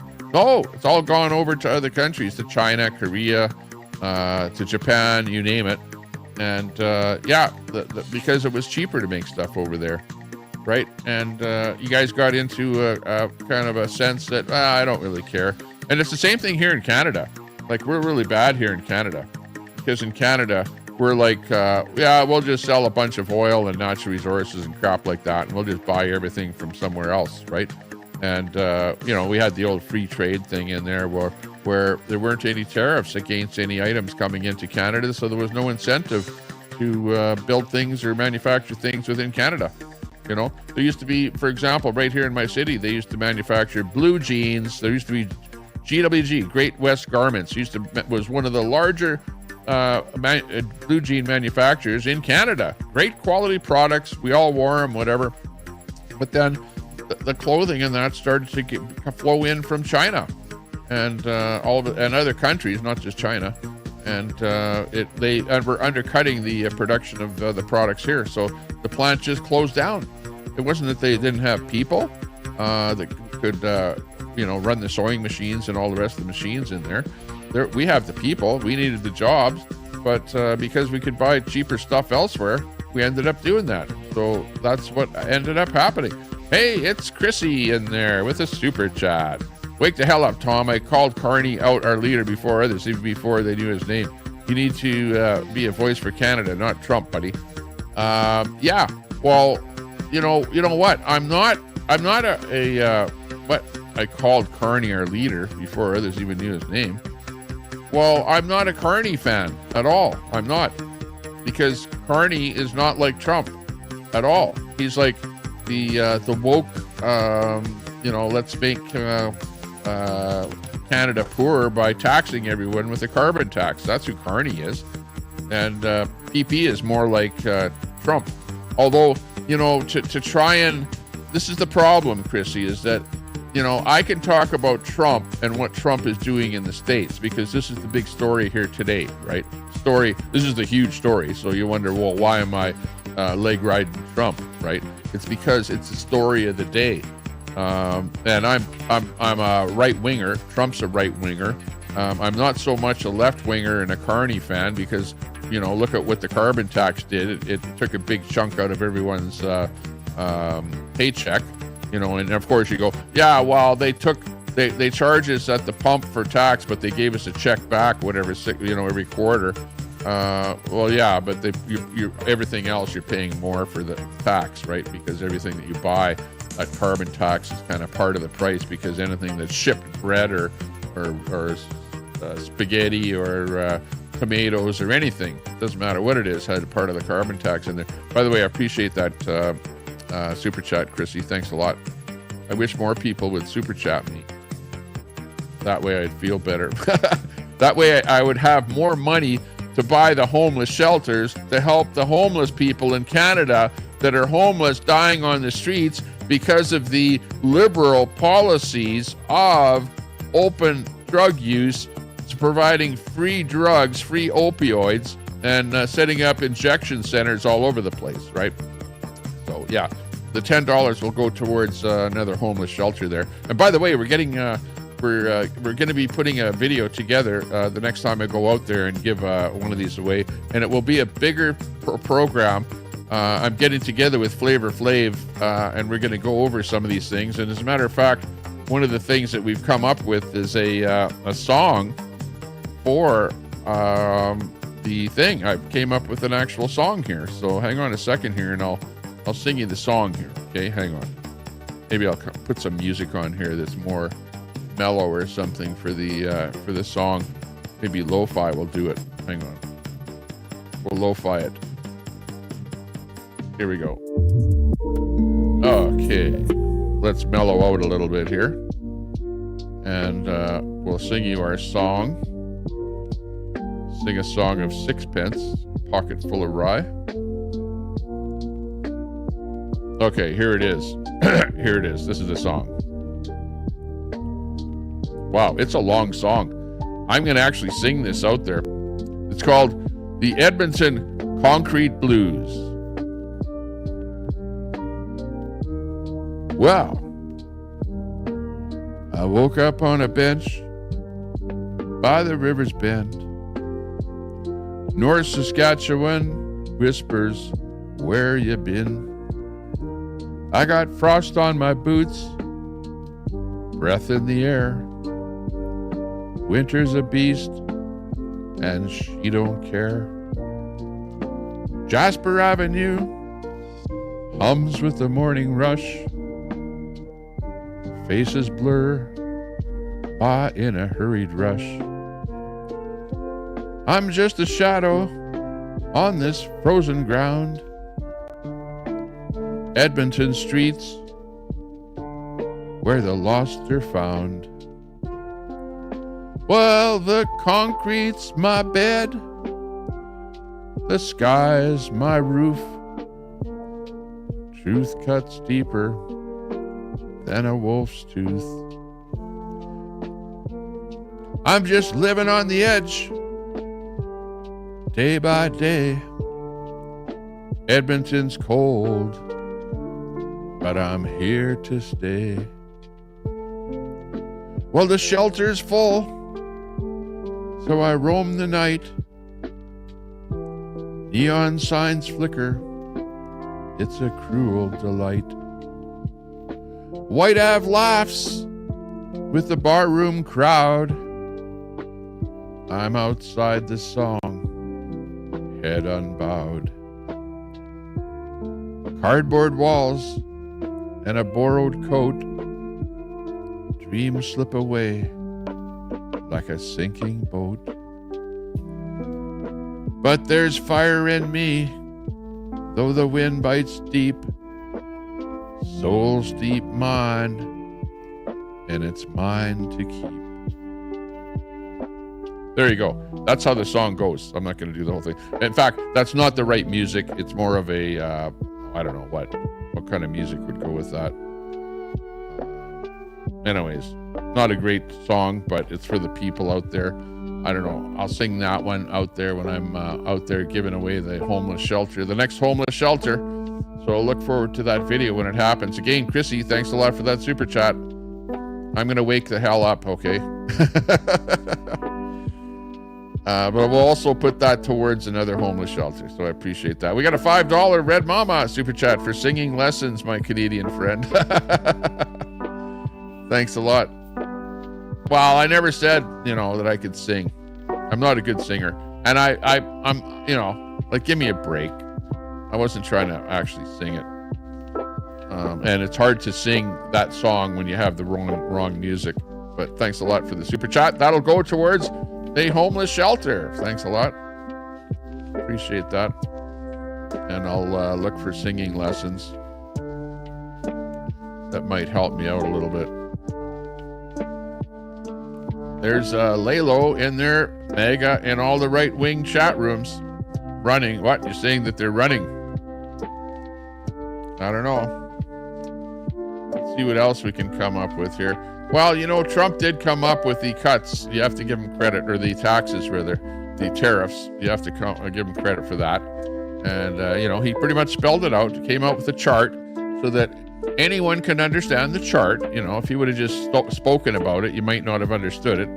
But his little, Excel spreadsheet there worked out well, I thought, because he's really telling you what's going on. Yeah, I know. I actually did sing in a church choir, as a matter of fact. You know what? I got hell once. I got hell when I was a kid once because I was just a child. I didn't even know the difference. But I somehow in my mind knew that a Oriental person was would have came from China, which was a communist country. And I was in the choir, and there was this Chinese kid in the choir with me, and I called him a communist. And I got called out by the choir leader. And, I don't know if I got kicked out or something. I think I might have got kicked out of the choir for calling someone a communist. And, all the rest is history. No, I didn't get kicked out. But yeah, I learned a lesson there not to call people names. Don't call people a communist there. And, just based on what they look like, not a good thing to do. So, everything in life is kind of a little bit of a learning lesson, Dory. Now, watch, I'm going to hear about that because people in the chat are going to be going, oh, you call people communists, whatever. And the chat is going to be, I'll never hear the end of that, right? But, what are you doing calling people communists? Oh, well. I am Pegasus. Good to see you. We got Bob Cox in there. Got Canada RV in there. Hey, good to see you. Edward Cam. Lots of good people in there. Cannabis Rex. Weird Russia isn't being tariffed. Well, yeah. Well, I just spoke of that. Cannabis Rex. Elbows up. Yeah, right. Chrissy. Elbows up. You know what elbows up means? It's and it's Carney that said that. Elbows up means, it's a hockey term, and it means dirty hockey. It's a term for dirty hockey. Elbows up is like, some guy is coming into you fast, right? What do? You elbow up to get him in the face, right? To elbow him in the head. Give him an elbow in the head. That's what this all means. And the liberals are like coming up with this elbows up terminology, which is like, what are you trying to tell everyone that's a liberal to stick your elbow up and bash somebody that doesn't like what you're saying in the head? Like, come on. I don't think the liberals thought about that. You're trying to be the same as Polivier, where he's got the Axe to Tax slogan, and you guys, he's just a slogan guy, and all he has is slogans. He doesn't have real policies. All he has is just a bunch of slogans. And then you guys come up with a slogan, elbows up. That's a slogan. But unfortunately, you guys didn't understand what that slogan meant when you embraced it, and everyone's going, yeah, elbows up, elbows up. We're great guys. No, it's like, yeah, elbows up to bash somebody in the head. Like, come on. Do you not understand that? Am I really saying the way it is? Right here. Here's what they're saying about, here's the sound bite right here, or the clip. There's the clip right there about what Trump is doing. Man F's 8 billion people at once. That's what it's all about. No, he didn't. Well, maybe he did, but hang on. 8 billion? You mean all those people all over the world, eh? That were really able to sell the United States stuff with no tariffs while imposing all kind of giant tariffs on the United States. Like that meme does not make sense at all. It might make sense to you thinking that that's what's happening, but in fact, he's trying to do something good. But, it doesn't matter what Trump does. Something good is always something bad, right? You can always interpret something good as being something bad. There's the old two sides to every coin. And but on the other hand, we did catch a shot of Trump today outside of Mar-a-Lago, and we've got a live shot of him coming in here right now. Let's just move him in. Here's Trump, and he's not worrying at all about those taxes. He's like doing the little Trump dance out there today and enjoying himself while everyone else is just wrapped in red. Looking at the stock market on the TV here right now. Everything is red. Gold is red. Silver is red. Copper is red. Gold down $42. Oh, Canadian dollars up though. Wow, almost a penny. Up over 70, almost 71 cents now. Wow, we're doing good.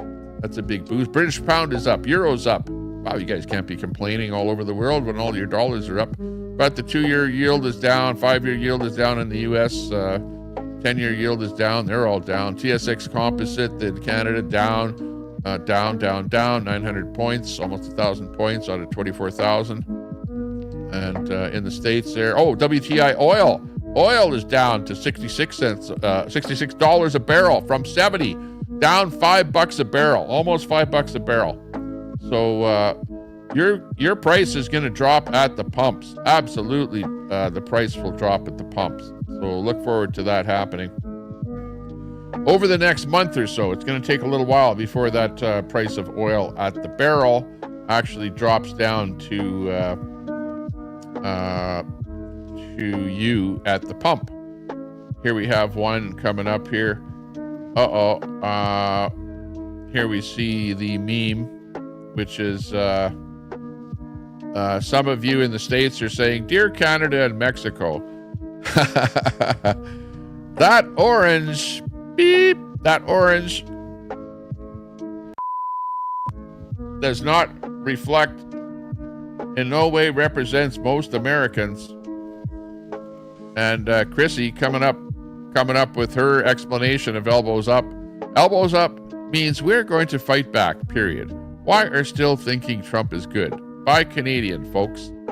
Well, yeah, that's not what elbows up means. It doesn't mean Canadians are going to fight back, period. That's not what it means. It means dirty hockey.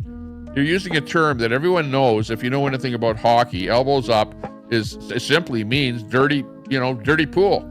Hey, you're going to do something dirty to someone. Elbows up, cause your opponent immense harm by bashing your elbow into the guy's face. That's what it actually means. It doesn't mean Canadians are going to fight back. Well, that's what you think it means, right? That's what your interpretation of it means. But unfortunately, he used the wrong term to try and relate that, because anybody that knows anything about hockey knows that that means dirty hockey. So I'm just saying that. But I suppose, us people in Canada should buy Canadians. I'm in agreement with you. Thanks a lot for the super chat. We should buy Canadian. We absolutely should in Canada. And in the United States, you should buy American. Buy American products. And if you live in Italy, well, you should be drinking Italian wine. You shouldn't be drinking California wine or France or whatever. Every country has borders, and you have borders for a reason, because you're a nation, and you should be a nationalistic person that embraces your own nation. So wherever you live in this world, you should embrace the place that you live in, right? So yeah, I'm all for buy Canadian, but you know what? What the hell can you buy in Canada? In the middle of winter, where are you going to get your lettuce from, right? I don't see too many people growing lettuce in the middle of winter. So we don't have any choice. We have to buy it either from, transport-wise, California, Florida, probably California, or Mexico, right? And that's about it. But it's going to have to be trucked into us. We don't want to have to pay carbon tax on those trucking costs. And we don't have to have to pay more for any kind of products that have to cross the border, right? So we don't want to have tariffs on the border. It's not a good thing. But thanks a lot for the super chat, Chrissy, great. Chrissy, you're a great supporter of a lot of channels out there, not just my channel, but also some of the channels that have panels and stuff like that. And I appreciate you supporting small channels. Like I say, not just me, but you let your thoughts and your wisdom and everything else flow freely. I am pro Canada. I'm not all for Trump, but I'm like a right wing Canadian that wants to have better for Canadians, right? So I'm for healthcare. I think that healthcare is a good thing in Canada to have. Our so-called free healthcare. Now that we have it, it's a good thing. I would probably be against it if we didn't have healthcare, and me being a right winger, because healthcare is kind of a left-wing socialist kind of a thing, right? But I'm like in the middle. I'm a little bit socialist because I like some of the things that we do have that are socialist, and I think that they work, right? They work, and they're good for all people, right? And I like to live in a country where all people have the same possibilities to excel, right? To be, as long as you're a good person, you're not a criminal or something like that, that you have the ability to borrow money, you have the ability to buy a house, you have the ability to buy food, put it on your plate, and have a good lifestyle, that you're taxed at a low rate, and that you have some spare cash left over to maybe start a business, maybe do something on your own, maybe excel, grow. Get bigger, and everyone has to have the same opportunity. Yeah, I know it's a lame thing. I know they should never have picked that in the first place, Elm. The elbows up thing. It was a bad choice, a really bad choice. It's almost like it was a bad choice in Canada. We have this guy called Jagmeet Singh, and if you know anything about Jagmeet Singh, he came up with this. He's actually failing because of all the things that he's doing. Jagmeet is like on the down, he's on the out, right? And the very latest thing that he did is that he got together with this influencer. Here you can see her. Let me just see, who is this influencer here? Jagmeet Singh went from being in a position to trigger an election and earn his party seats to selling out for a pension to do a video with Rachel Gilmore, that's who we're seeing here in the video, or in the picture, that cemented their decline to now doing a video with a Hamas. Okay. And if you look close, she's wearing the Hamas, what do you call that? I don't know. There's a name for it. Cartif or something. What's the name of that chat thing around her neck? But anyways, it's the Palestinian thing. So here's a video that he did with her, the Canadian influencer, and she's pushing Palestine. And now Jagmeet Singh is like on the Palestine bandwagon. And you well known or have seen pictures of the Palestinians burning the Canadian flag and stuff like that. So it's probably not a good thing to align yourself with the Palestinians burning the flags and stuff like that. But even worse than that is that this woman, which I've never heard of before, who's an influencer, a left-wing influencer, and he's trying to get brownie points by doing a talk or doing a video or something with influencers now, and he's picked this influencer in particular that is aligned with the Palestinians and that stuff. So he's kind of throwing his own party under the bus, in my opinion. And you can go with this thing that's come out here, which is Singh. Looks like Singh driving a something there with a bunch of people in it there, and you can see who's in it. So there's Singh driving the vehicle, and you can see looks like a Mexican in the back and a Palestinian, whatever, in the back there, and then there's somebody else with I don't know who the other guy is there, but it looks like a crescent on his head there. But you see memes like this coming out now. Like, what the hell is the guy up to? He's like throwing his whole party under the bus, is what it turns out to be. There was something else there about him. Hang on. Let me just look at this here. See if I can come up with anything else there right out of the gate on him. No, he's not making the trending list. NDP is not making the trending list here. Hang on, I might have to do a search for the one that I saw there. Hang on, stand by. Let me search for NDP.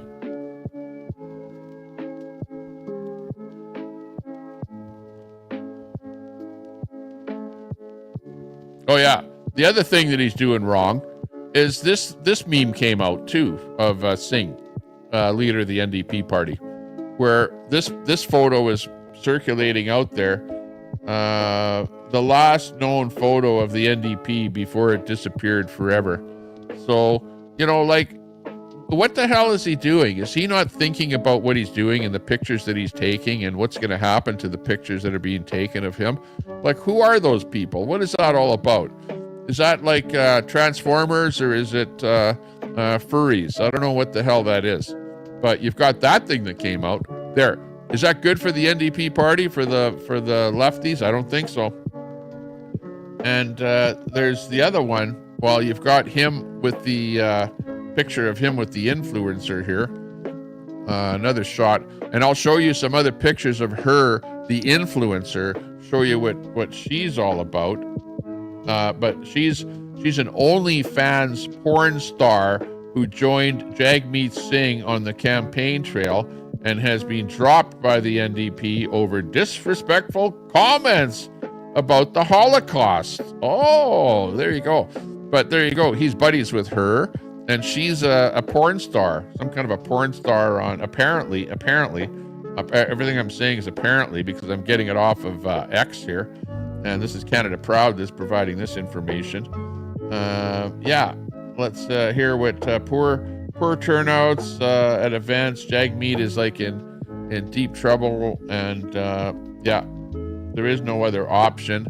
Let's hear what the porn star has to say about Jagmeet when she was actually working with. Did Jagmeet pay her to do the influencing with him? I think so, but this is the porn star right here with Jag. This is the bit that they put together to push the NDP. Let's hear. As Canadians, we're proud the American military does not get to decide what goes on inside our borders because we don't vote for them, and Palestinians deserve the exact same thing, and I know you feel similar. Absolutely. Should not be selling or buying from a country, especially a Netanyahu government that violates human rights. We should be sanctioning those that are involved in these war crimes. Why are we buying and selling arms to a place that doesn't respect international borders? The points are actually things that we put forward either in a motion or we put forward individually. The censorship going on right now with Palestinian voices is unbelievable, and we need to get out there and have our voices heard as Canadians because we have the privilege of being able to vote and really have a say in this. Get out and vote, yeah, and absolutely. We also have an important platform to help people around the world where their voices are being silenced, and we can actually amplify their voices. I encourage you to go to elections.ca, figure out where your riding is, what you need to do to vote. Appreciate that so much. Thank you, Joby. As Canadians, we're proud So the that was the American bit military that does she not did get to with Jag, at least the only one that I know of. Let's see. But on the other hand, the whole thing goes tits up. It went tits up for Jag. And literally it went tits up. Because revealed, NDP goes tits up, features OnlyFans porn model in anti-Israeli rant with Jagmeet Singh. And here is our good friend, the porn star, getting some milk poured on her. This must be something that she did on her OnlyFans.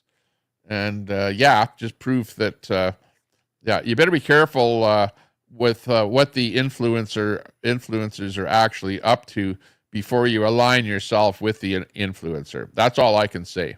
Because if you're not careful, you're going to be feeling the wrath there later on by way of social media and guys like me and people that post stuff on X. Let's see. Let me see. There, I remember seeing another shot of her where it was a whole bunch. By the way, there's Trudeau with his Mercedes. Hey. If Trudeau can drive Mercedes, I should be able to drive Mercedes, right? Hey, what's good for Trudeau has got to be good with me.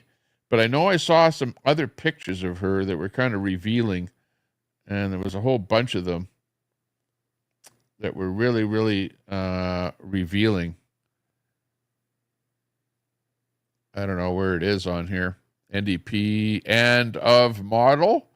Yeah, there's Jag and her again. But somewhere on here, there was a, you can never, I have to bookmark anything that I see on here as I'm going through. Because otherwise, if you see something and then you go back and try and find it again, you can never find it. But, anyways, this is the meme of the NDP right here. We'll show you. Hang on. Stand by. This is the meme that is gaining popularity. There's orange, go orange NDP. But get flushed down the toilet. Oh, yeah. Look out for that. Where's our flush noise? We actually need a flush noise on here when we're showing something like that. And I know that I have it here on my board. Where is it? There you go. Get those carrots right down the toilet. So I think Jag and the NDP party are pretty much finished. They're down the toilet. And we're just witnessing it here. We're witnessing it. Here you go. Here's for half of the group out there that's watching the show here today. You know you're delusional, don't you? Right? Okay. Come on. You know it. You know you're delusional.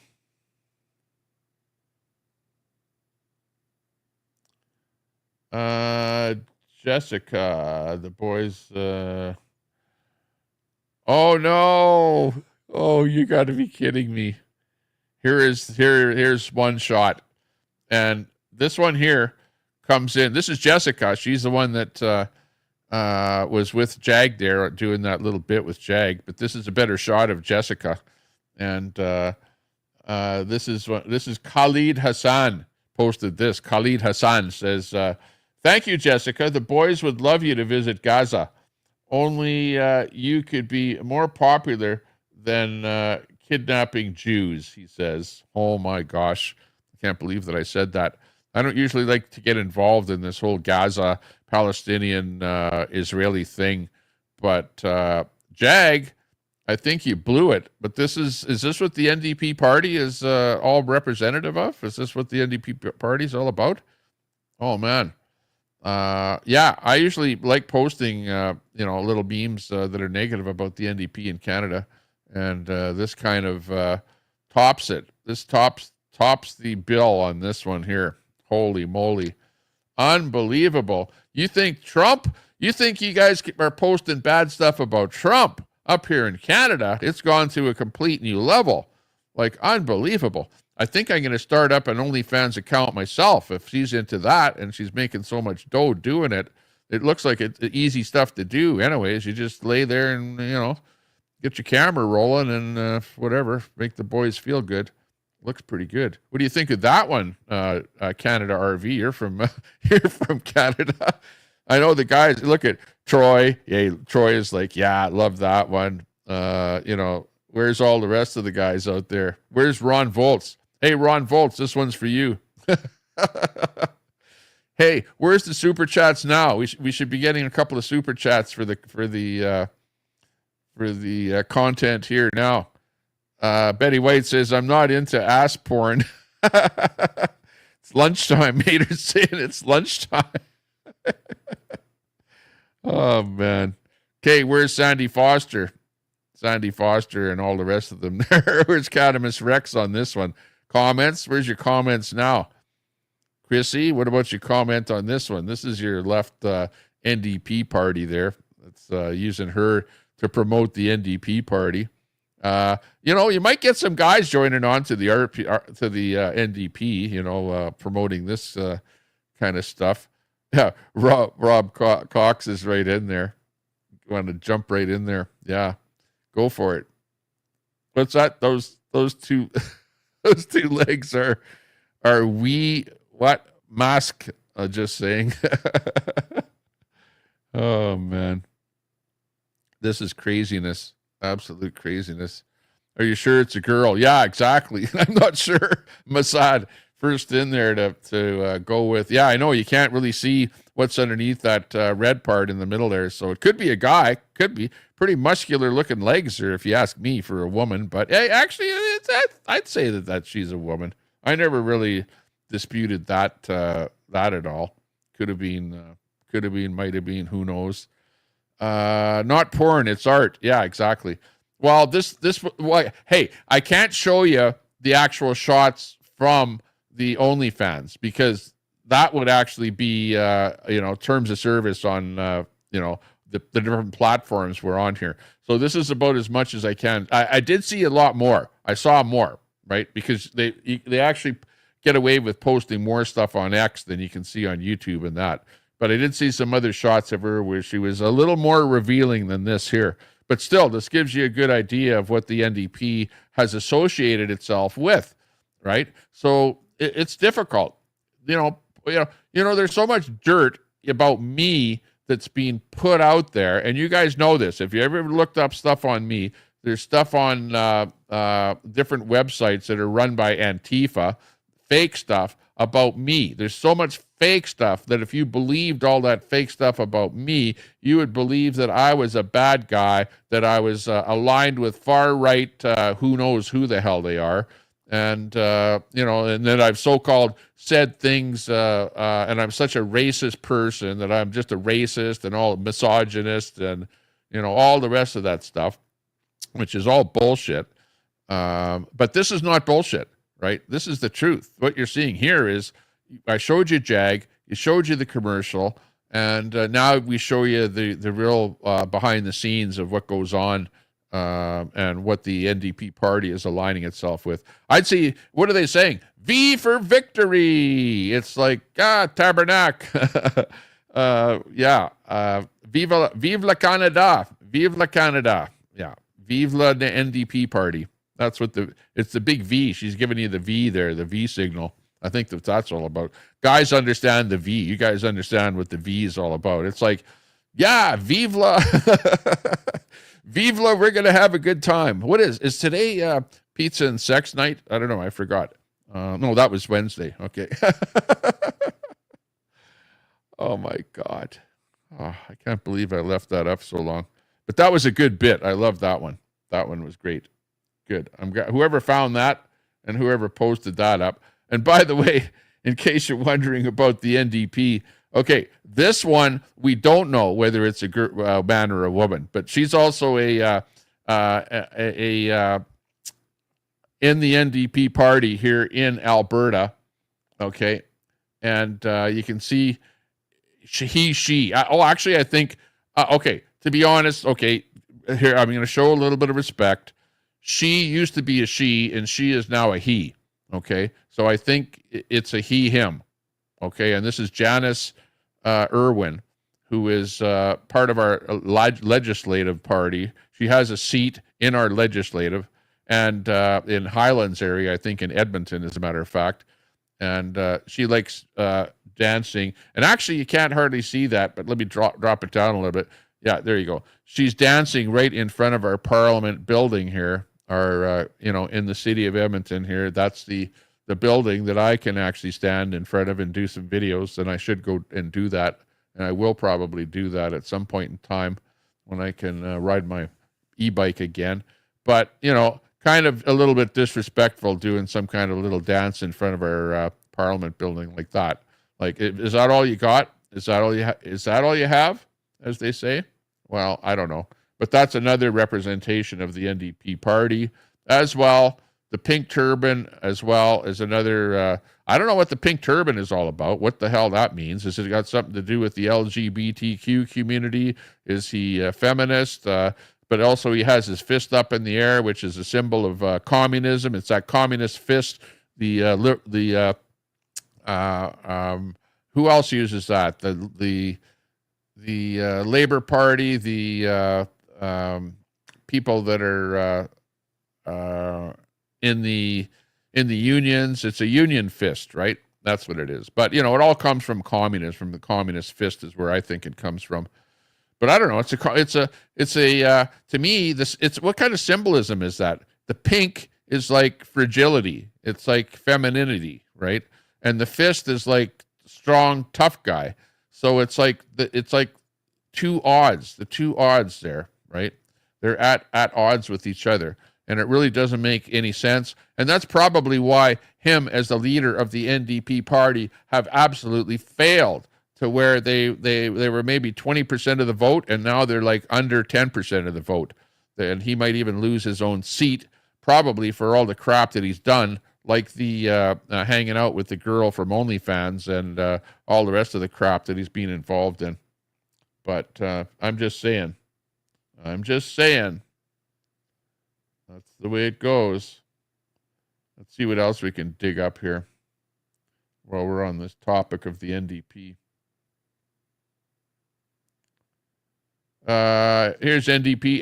NDP party is ruling British Columbia, and a double blow as the S&P and Moody's downgrades BC's credit rating again, citing a deficit because the NDP can't even figure out how to make ends meet, right? So the NDP party there again, that's the provincial party, is caused a downgrade of things with the province of British Columbia. Let's see what else here. I know there was some better pictures of her on her OnlyFans, and I wanted to show some of those to you, but we're not seeing that here. Okay, let's move on to something a little bit different. Something else. Stand by. Bring in a little music here again. Let's bring it up a little more upbeat here. Boom it in here. Upbeater.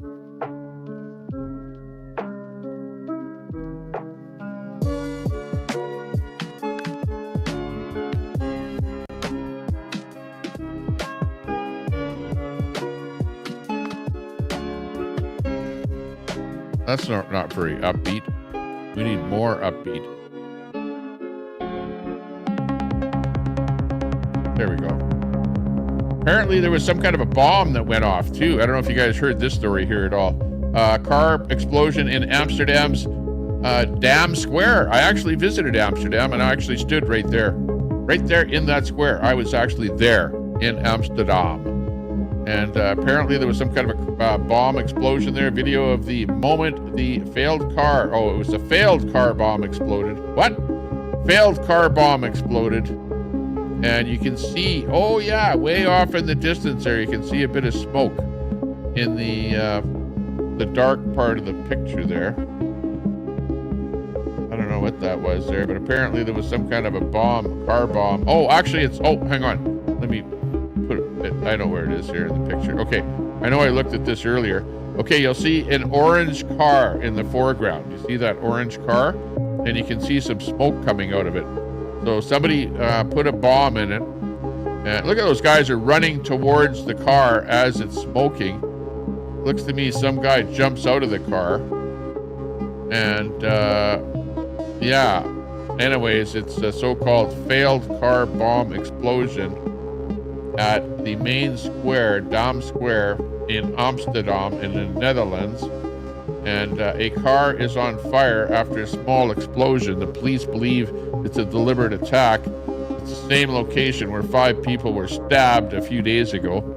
So welcome to, and you know, and I can say, well, it's probably going to be, you know, who that was involved in all of those incidents. And the lefties are going to say, well, you're just prejudiced because you're trying to say that it was someone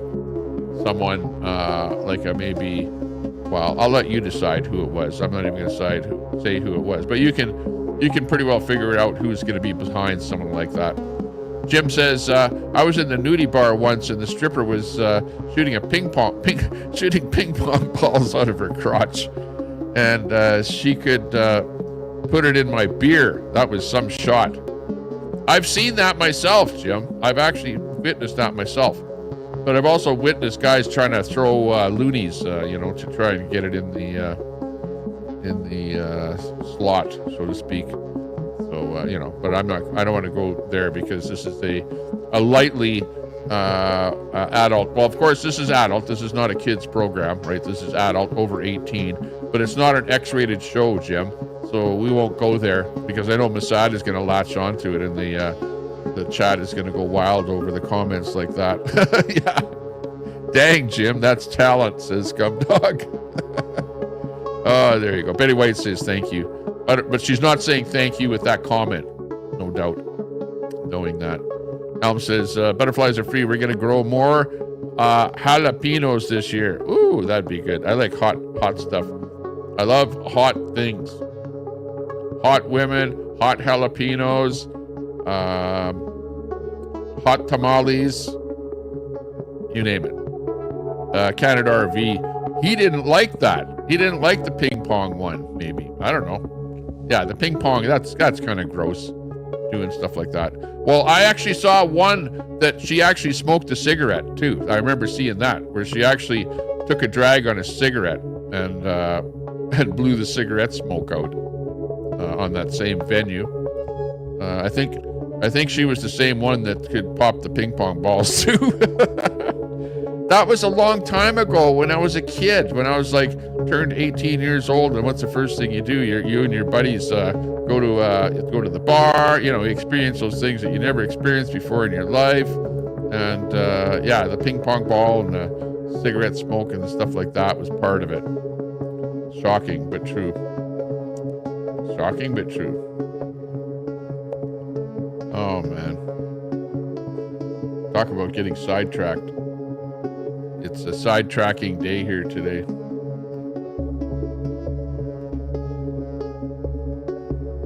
Okay, I'm gonna look at trending here. Let's see what's trending. Trending. Nintendo, Sancho, Trump tariffs, of course. Let's go all of the Trump tariffs here, and look and see what else we can see here. This guy here has got this meme out here, which says, thank you for voting Brexit. EU tariffs 20%, UK tariffs 10%. So there you go. Getting some tariffs over there from Trump over there in the EU. And of course, the Brexit thing is big over in Europe. Okay, here's one here. How many of you knew how much our country, this is, I went over this one here, is being effed by these other countries. I had no idea. And this is for you Americans there. God bless the President Trump. There are some people that like what he's doing, other people that don't like what he's doing. And at the end of the day, it is what it is. You know, whether or not he'll peel back from the numbers that he actually popped the tariffs up to or not, I don't know. Nobody knows for sure. It's like a ride at the exhibition grounds or at the fair. It's like a circus. It's like a ride that you're on. It's like a roller coaster. This isn't a roller coaster, but you're going up, you're going down, you're going sideways. One day it's tariffs, the next day it's no tariffs. Tons of tariffs all over the place there. And the whole world, this is a representation of the planet. This is everyone in every country of the world, including the United States. It's like, holy crap, what's going to happen next? Nobody knows for sure. Nobody knows for sure. Oh my God. Yeah, and of course, is this how tariffs work? I don't know. Is that how tariffs work? We don't know for sure. But some people think that this is what's happening. I don't know. This isn't my own view, but I know that you're going to be paying higher prices in the States. Get ready. Get ready for inflation, right? Get ready. And there's going to be blowback. There is blowback from the world. Look at that. Look at, oh no, this is actually a Canadian meme. I just noticed that little Canadian flag on the fan. See that little Canadian flag on the fan there? Let me zoom it up a little bit there. That's actually Canada, and that's the States, and that's how tariffs work, right? I don't know. But that could very well be the whole world there, too. The whole world is going to fight back. You wait and see. There's going to be some other countries that are going to be pissed off at having the tariffs, and they're going to do stuff. But, yeah, that's funny. Can't make that crap up. Can't make it up.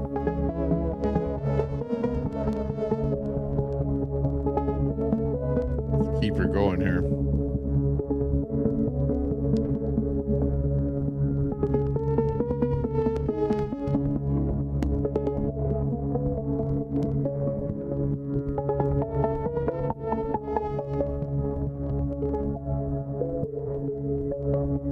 Of course, this comes back up again here. Good old, the good old Twilight Zone, right? Remember the Twilight Zone? You guys know. Oops.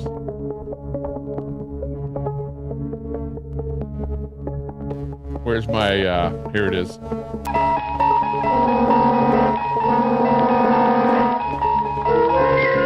What you're about to watch is a nightmare.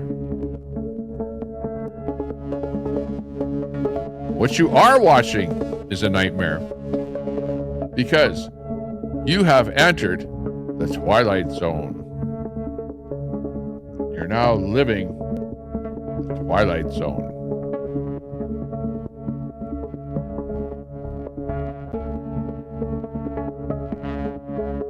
Uh-oh. And now they're digging up the old things. Remember, he used to be a Democrat. Trump used to be a Democrat, right? And here's an old saying of Trump here that is floating around the internet here now. If I were to run, I'd run as a Republican. They're the dumbest group of voters in the country. They believe anything on Fox News. I could lie and they'd still eat me up. I bet my numbers would be terrific. 1998, that's Trump, who was a Democrat and did not like the Republicans, and he said that about the Republican Party. But you know what? He changed his mind. I don't know why he would ever be a Democrat in the first place. Doesn't make any sense to me. You know, being a business type person, I think that most people that are business people, well, hang on. You've got lots of good businesses that like Apple, you know, that's a left-leaning business. You got Facebook, left-leaning. There's lots of left-leaning businesses out there, or people that are, you know, have democratic leanings that are running businesses. So I can't really say that. But he switched tunes right away, right? He was a Democrat, and then he switched over to becoming a Republican. And now that little meme there makes him kind of eat his words. But is today a bloodbath out there? Is it a bloodbath? Is that what's going on? It is on the stock market. When I look up at the numbers, I don't see any green numbers up there except for Dollarama. The Dollarama stock is up, but everything else is down. Almost everything else is down, except maybe Coca-Cola and a couple of other ones that are pretty stable. But otherwise, it's a bloodbath. It's terrible. And things aren't getting any better today. Here you go. Here's some of the numbers here that we're looking at, that we're following. Check them out. Red, red, red, red, red. Dow Jones, red. NASDAQ, red. S&P, red. Bitcoin, red. EHS, red. LTC, red. Red, red, red.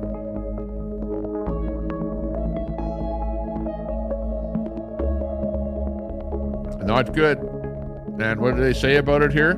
Still waiting for the winning to start, says Billy City Kane, or Bull City Kane, rather. Trump is a effing moron. Uh-oh, bigly. So, yeah, you've got some people that don't like the red. But, you know, I would stick up for Trump in saying that he said there is going to be pain before there's gain. By the way, Dollarama is up a little bit, 0.61, not a whole bunch, but up a little bit. One of the few stocks that's up, Dollarama. So, okay, let's keep it moving on here.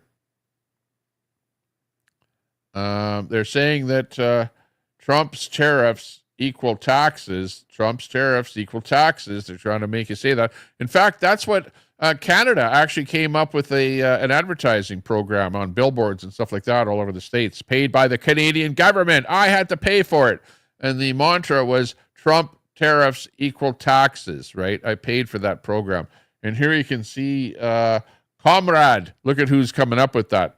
Comrade Krasinov. Wow. That would be a left-leaning Democrat with a name like that. Comrade Krasinov. Sounds communist, right? Remember I called the kid a communist and got shamed out by the by the leader of the choir. Oh, man. My mother sent me to that choir. I didn't want to go to that choir. I remember when I was a kid. And because it was on a Saturday, and I had to go on a bus to the school downtown to go to this choir. And I don't know, for some reason, my mother thought that I would become a great singer or something if I went to a choir. And don't you have to have some musical ability or some kind of aptitude or something to be in a choir? Yeah, but anyways, I got shoved into the thing. I didn't want to be there, and I ended up calling the Oriental kid a communist, and got in trouble for that. But anyways, Comrade, who is a communist, or must be a communist, right? Can I call him a communist and get away with it? I don't know, but he's a comrade, anyways, which to me is a lefty communist type person. Other countries aren't ripping us off. Donald Trump is ripping us off. What are you talking about? Are you not following what's going on? Okay, which is the country? Is it Vietnam that has a tax, or sorry, not a tax, but a tariff on American goods of 90%? Tell me. And you got zero tariff for Vietnam, 90% on the other end. I don't know what country it is, Vietnam or one of those countries over there. You tell me who's ripping who off, right? Isn't Trump just a little bit leveling the playing field? And in fact, when the one country has a tariff of 90%, and then Trump comes, okay, we're going to give you a 45% tariff. Is that leveling the playing field? No, the country with the 90% is still doing harm to you by not allowing your product to be sold in that country. They're making it so that your product is going to be so expensive that no one would buy it. So therefore, no one is going to ship products over there to be sold with a 90% tariff, right? These guys don't get it, and then you see this, Trump tariffs equal taxes. Yeah, they do. They're taxes to you. They are similar to taxes. But you know what Trump can do? When those tariffs are built up to such a high amount, he can actually reduce the taxes that are taken off of your paycheck. Tariffs equal reducing taxes on your paycheck. right? Does that make sense to you? That's what tariffs are all about. And that's why I think we need to impose tariffs up here in Canada as well to other countries. You have to look at other countries and see what their tariffs are against us, see what we can sell to them. And if their tariffs are high, well, then we should impose high tariffs against those countries as well. And if it's a 25% tariff, then it should be the 25% tariff. Meet whatever tariffs are being imposed on you by other countries. Simple. Level the playing field. That's all that Trump is doing. He's leveling the playing field. And you're going to hurt for it as the American person buying those goods. And also, the country that is trying to supply the goods to you is also going to hurt because they're not going to be able to supply those goods to you anymore because you're going to actually produce them locally, right? There you go. Let's see what else we can do here. Here's a visual representation of the stock market. A lot of red on the stock market there. Yeah, we did it, JD. We did it. Well, he did do it. You voted for him. He said what he was going to do. I knew what he was going to do. I'm following your American politics more than you're following your American politics. You know what I mean? Chrissy says, Trump is not a businessman. His Toronto school business failed. Yeah, if you know anything about his Toronto school business, it was he got into bed with another guy flogging a real estate course, right? It was a real estate school. And Trump really, he didn't have anything to do with. Somebody else had the course, and he said, yeah, okay, I'll slap my name on the course. And the course was a school to teach people about real estate. And he really didn't have anything to do with it. But he was like, okay, I'll put my name on it. And yeah, it failed. It absolutely did fail. But it wasn't about his core business, which his core business is being a businessman and running a business, building. Hey, you telling me that he's not a businessman? He built a freaking tower in New York, right? He built, or he took other high rises and transformed them in other cities in the States and turned them from a failing thing into a thing that's working. Yeah, sure. Did he go bankrupt, or did things go sideways for him? Yeah, it happens to everyone. Hey, the same thing as me. Did everything that I get involved in, become a burgeoning big success? No, of course not, because things are going to work, things are going to fail. Some things fail, some things work. Hopefully things work more than they fail, right? But even running a business is a learning experience in itself, right? But no, I understand your comment there, Chrissy, that it's a comment that you're saying about Trump, saying that, hey, he's not perfect. And I would agree, Trump is not perfect. And the graph that I'm showing you right now shows, well, is it him failing by all the red that you're seeing today on the stock market? Is that Trump failing? No, I don't think it is failing. I think it is a just thing that he has done to make America a better place for everyone to live in and to bring the jobs back home. You're going to have to put the tariffs up, which is going to hit on the stock market. The stock market is going to turn red. You're going to have different indexes on the downside. And it's a part of you're going to have a little bit of pain to get the gain. Pain for gain. And that's all there is to it. But Chrissy, you're such a good supporter of the channel here with your comments and the super chats there today. You're one of my biggest super chatters in there today. Thank you very much for the super chat. I do appreciate that. It's going to go towards the homeless shelters. So don't feel bad if I don't agree with your comment, or I try and counter whatever you're saying. But remember, you're saying that to me, who's a right winger. Like I'm a friend of Trump's. I always have been. Here, let me put my Trump hairpiece on here and do a couple of Trumpisms here for you. Today would be a good day to do that.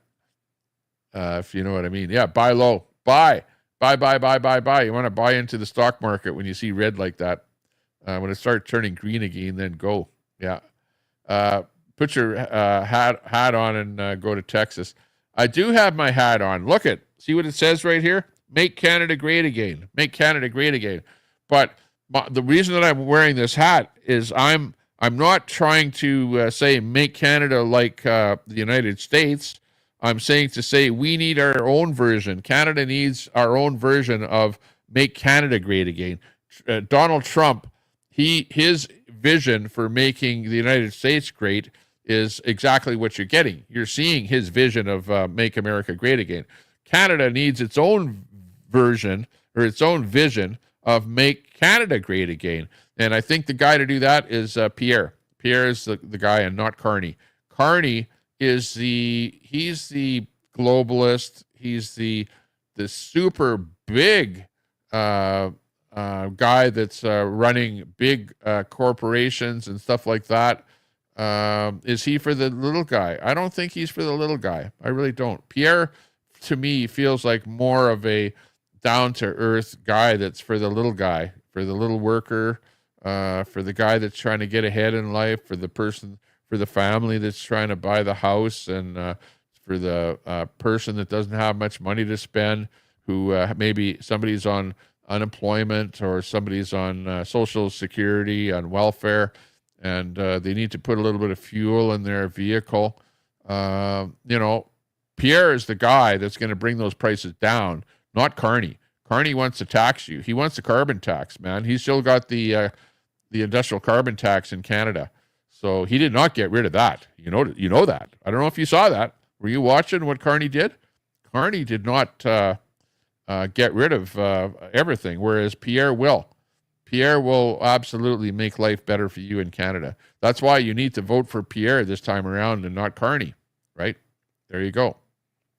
Telescope, you need to send us a super chat or something like that. You got a job, don't you? Aren't you working these days? Tommy Temper is going to love being an American citizen. Why buy the timber and oil when you can get the country for free? Yeah. Yeah. Well, that being said, you know that I live in Alberta, and there is a movement, a board or about there to separate from Canada. Alberta separating from Canada. And I would be in favor of Alberta separating from Canada. Honestly, I would. Because Alberta is, we've been, ever since I was born, ever since I can remember, I remember everyone talking about money flowing from Alberta out of the province to Ottawa and being dispersed, especially to Ontario, which is the biggest manufacturing province in the country. How can the biggest manufacturing province in the country be a have-not province? Okay, same thing with Quebec. Quebec, they have laws there to keep their oil in the ground. They don't pump any of their oil out of the ground. They hardly touch any of their minerals at all because Alberta sends so much money over to their government that their government doesn't have to pull any minerals out of the ground at all, right? They've got some hydroelectricity. Okay, so they sell the electricity off of the hydro down to the States. So they're making money off that. They're getting equalization payments from Alberta, billions and billions and billions. I think it was $13 billion we sent them last year. So 13 billion a year, right? But meanwhile, our own government here in Alberta can't make ends meet. We're running at a deficit because we are forced to send so much money to Ottawa that our own government is operating at a deficit. Like, where's the logic in that? Like, where's the common sense in that? There is no common sense whatsoever. So for that reason, I say cut off equalization payments, quit ripping us off, or else we're going to leave Canada. Okay, simple as that. And you might say, well, yeah, but the oil that's in Alberta belongs to all of Canada. No, it doesn't. It's already been set out in our Constitution here that we in Canada, the provinces are in charge of their own mineral resources, right? But we're in a situation here where Ottawa has seen that we've got so much money that's coming out of the ground here, and they want it. So they set up this equalization thing, and it's like, oh, well, you have to pay more into equalization because you're a have province. And you over there in Newfoundland or wherever in Quebec, even though you're not a have-not province, well, we'll call you a have-not province, and we'll funnel $13 billion a year down there to you.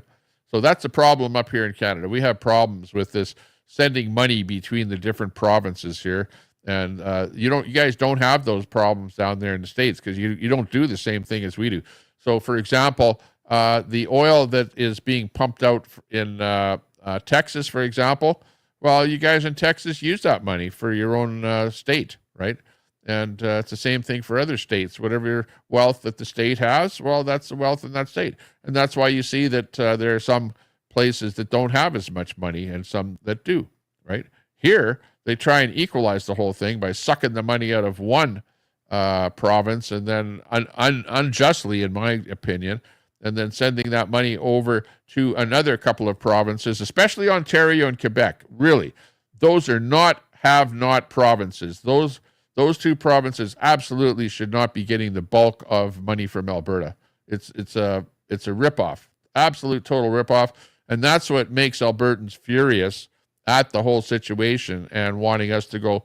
And you know what? I'm not so much as to say, let's go 51st state.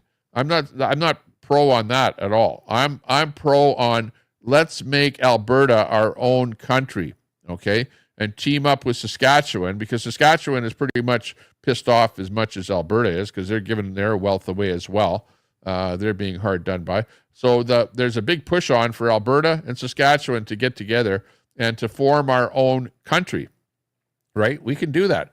We don't have to become the 51st state. We can become our own country, and then we can deal with Canada and we can deal with Trump on our own means, right? Where we don't have to be pushed around. And for example, right now we have Carbon Carney, who's our spokesman, who isn't even elected, who shouldn't even be standing up for me and speaking for me, who is now running our country and, running us into the ground as far as I'm concerned. He was the one that was behind the carbon tax, and he's the one that took money out of my pocket, and if you're in Canada, out of your pocket, okay?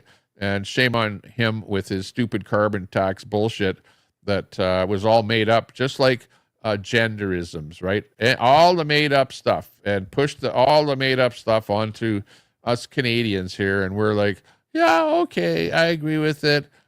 Chicken Little, the sky is falling. I think that in order to stop climate catastrophe, we need to tack on an extra 15 cents onto a liter of gas at the pump and onto double your gas prices of your heating your home, right? Do you not see that? Like today, do you think I am heating my house today? Am I? Do you think so? Check this out. Look at that. That looks like snow outside there, right? Do you think I'm using gas to heat my house here right now? I absolutely am. I've got my fireplace on here. It's a gas fireplace. I have a boiler in my house. The boiler needs gas to operate. I need to have hot water coming out of my tap. I need to heat up things in the house here. So what exactly is it? Hang on. What exactly is it that we use to heat up our things in the house here? It's natural gas. Natural gas, for sure. And we're taxed on that natural gas, right? We're taxed big time for the natural gas. And it's called a carbon tax. And Carbon Carney. And I know you're going to say, well, yeah, Trudeau put the carbon tax on. The Liberal Party, and I wouldn't say the person. Okay, let's throw the person out of the picture. The Liberals put the carbon tax on. The Conservatives campaigned to axe the tax. You can see the thing right there, right? The Conservatives campaigned on axe the tax. Then the Liberals got rid of the carbon tax for the personal use because of the Conservatives with their campaign to axe the tax. You understand how that works? But no, the Liberals are going, oh no, we took the carbon tax off. Oh, did you forget that the Liberals put the carbon tax on? Like, come on, you guys. Grab a brain already. Like, geez, what's the matter with you? Sick and tired of explaining this stuff to you guys. Okay, but that's not an American thing. That's a Canadian thing. But what I'm saying is, baby, it's cold out there. Baby, it's cold out there. And we need a little bit of natural gas that is not carbon taxed to try and save the planet. Because you know what? If the planet is burning up, big deal for me. For me, I live in cold Canada here. And it's been a lot warmer on this planet in years gone by, like about centuries, millenniums gone by. It was actually warm up in the north part of Canada. It was warm. There were actually palm trees growing up there, if you can believe it, at some point in time.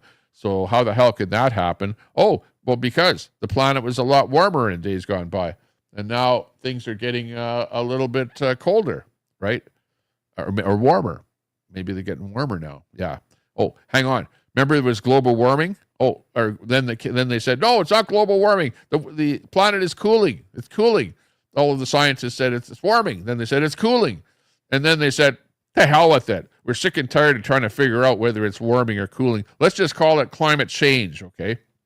So they changed the wording of it to climate change. So that's what it is now. It's climate change.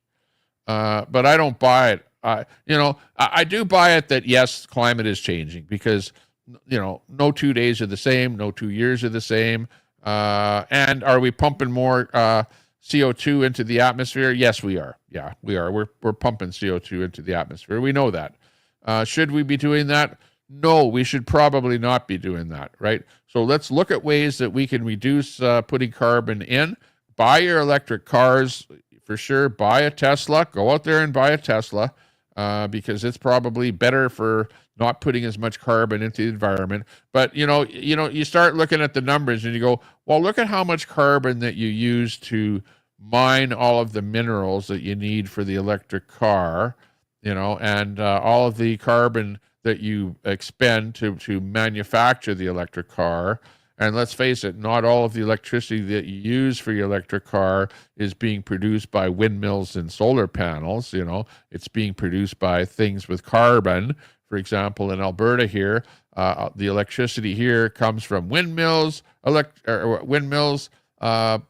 panels, and natural gas operated turbines, right? Electric turbines. They've converted the coal turbines over to natural gas here, right? But it's still, there's still some carbon element that is expelled, right? Natural gas is not just pure whatever water coming out of the pipe. It's a little bit of carbon coming out of there. So I don't know. Maybe we have to go to build nuclear plants and stuff like that, right, to produce that electricity. And I think that eventually things will get to that level, right, to where electricity will be your nuclear energy will be part of it or something along those lines, right? And nuclear these days doesn't really blow up like it used to, or go into a state where it's burning a big hole in the ground, or a Chernobyl type of an accident can happen. If a modern nuclear plant that would be built today probably would not, go into a meltdown state if something went wrong, if somebody set the settings wrong, or if there was an earthquake or something like that. So I think that's the way to go. So I'm not all like, I don't care about the environment. For sure, I care about the environment. Like I don't create a garbage. I don't throw garbage out my window when I'm driving down the road. I conserve my energy when I'm going places. I go, okay, let's look at the map. Let's see how the best way to get there is. We don't want to waste gas on driving somewhere that we don't have to. I'm probably, I own an e-bike, an electric bike. And, I live close to where there's stores and stuff like that, to where you could walk to a store. So I'm kind of a little bit environmentally conscious. But on the other hand, I don't own an electric car. I own a gas. Everything I own is gas vehicles, just because I'm used to it. And everywhere that I need to go, if I ever have to go outside of the city, I'm not going to find a supercharger that's going to be available for me. And I also go over to the local supercharger once in a while, because it's at the Southgate Mall here in town. And I always drive by where the superchargers are, where the Teslas and whatever they are charging their cars. And there's always people sitting in those cars while they're charging. Always. Every time I go there, the people are sitting there in there waiting for their cars to charge. Meanwhile, I pull up in my gas vehicle. I hop out of my vehicle and I go into the mall to do some shopping, because I go to the mall to shop. I don't go to the mall to sit there in my Tesla to watch it supercharge for whatever, 20 minutes or 2 hours or whatever the hell it is that they're sitting there for. And I also look at the reports from the people that have owned electric cars, and I read their comments about why they don't own an electric car anymore. And 9 times out of 10, it's because they're sick and tired of waiting for the thing to charge, or the apps don't work properly to be able to charge the cars. Or the chargers are broken, and you go to one place and it doesn't charge, or the wires are chopped off, vandalized, or whatever. You got these Democrats there that are now firebombing the superchargers and vandalizing them, drawing swastikas on them, all kind of crap like that. And it's gotten to be like a real shit show. It's like right now, like, would you go out and buy a Tesla today? Really, honestly, would you? If you're a Democrat, you're not going to buy one because you hate Trump and Musk.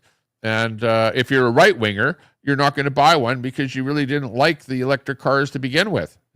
So for that reason, Tesla is like in a bit of a pickle there right now, in that they're producing so many cars, and the number of people buying the cars has actually dropped off.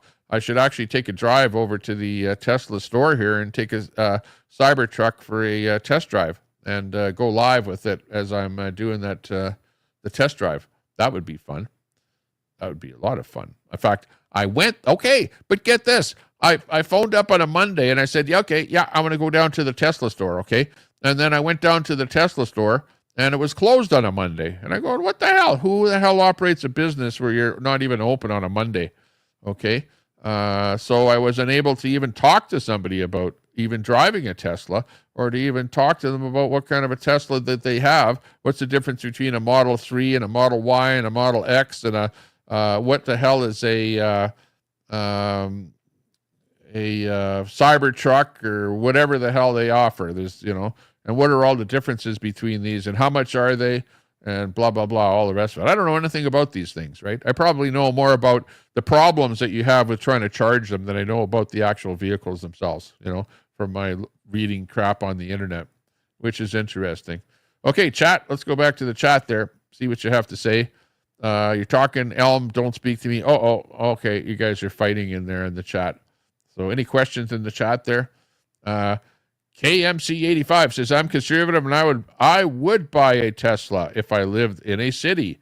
Where I live is not practical. Right. Yeah, and that's kind of my problem here too. If I wanted a vehicle and I thought, okay, I just want something that's cheap to run, doesn't pollute the environment, and I really only need it to just do daily run around in the city. If it gets like 300 kilometers on a charge, good, that's perfect. I can go running around in the city. Like even right now, if I wanted to go to the mall or go shopping or go here or there, electric car would be sufficient. That's all I need. But because I live in an area where if I go to the lake, and you guys see me where I go to the lake once in a while, it's not practical for me to have an electric car to go from where I live to go to the lake and then to come back home again. Because remember, when I go out to the lake, sometimes I take side trips from the lake where I go out, maybe go out to some small towns around there where they have some festivals going on, or there might be garage sales because they have these farmer garage sales and stuff like that. Or we want to go over for a day trip to another lake that's further away, and there's no superchargers, in between any of these areas there, because there aren't, it's not like California where you go from San Diego to Los Angeles, and if you didn't know the areas and didn't know the names of the streets and stuff like that, you would not even know that you're moving from one city to another because it is so densely populated. So you're going to have superchargers here, all the way up, going in between San Diego and Los Angeles. But here it's not like that. It's like yeah, you might see a bear or a moose or a deer or something like that out in the field when you go, outside of the city. You don't see a supercharger, that's for sure. And on the side of the road, you don't see a supercharger. You might see a fast gas station or something like that, and that's about it. So it's not a practical thing to have, not at all. It's it's a kind of thing where you're going to be stranded out in the middle of nowhere with no electricity and nowhere to charge it. And I don't want to be in that situation. So it's not prime time for me where I'm living right now, right? It's not going to be suitable for me. Even though it would be cool to own one. Like, I got a friend coming over to see me here now. So I'm going to have to... I got a friend coming over to see me at the doorbell here, which I haven't seen him in a ton of years here. So just hang on a second here. I'm going to deal with it and...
Yeah, okay.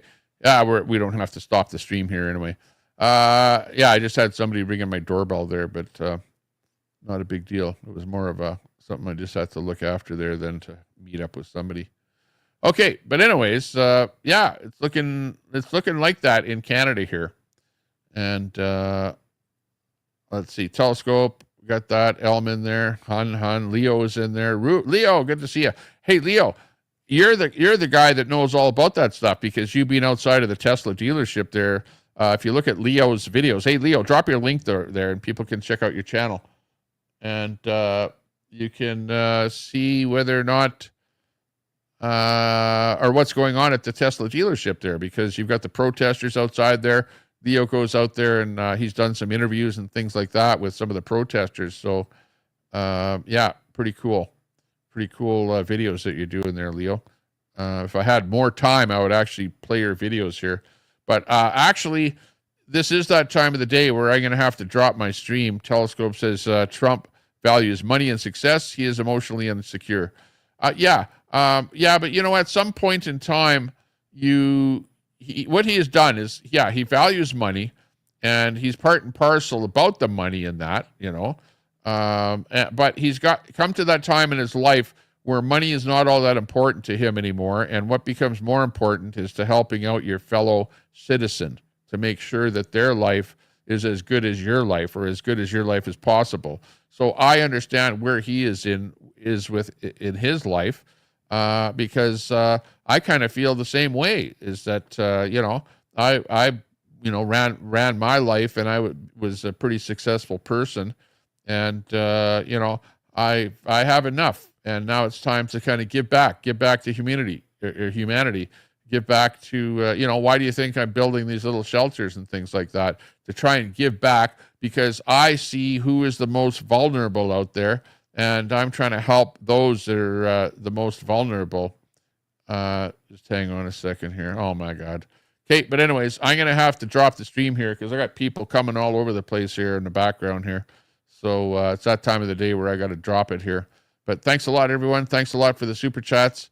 And you all have a good day.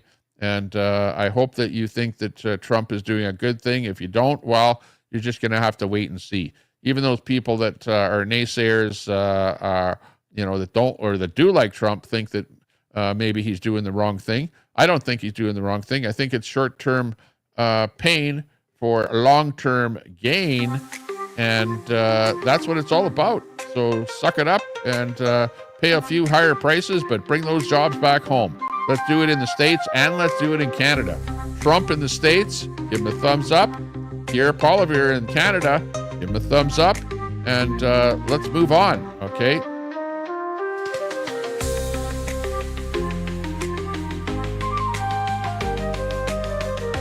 See you later. Take care. Stay out of trouble. Bye-bye for now.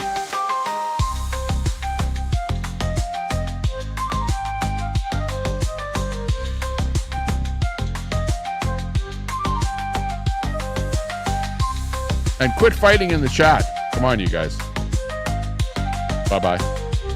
Woohoo!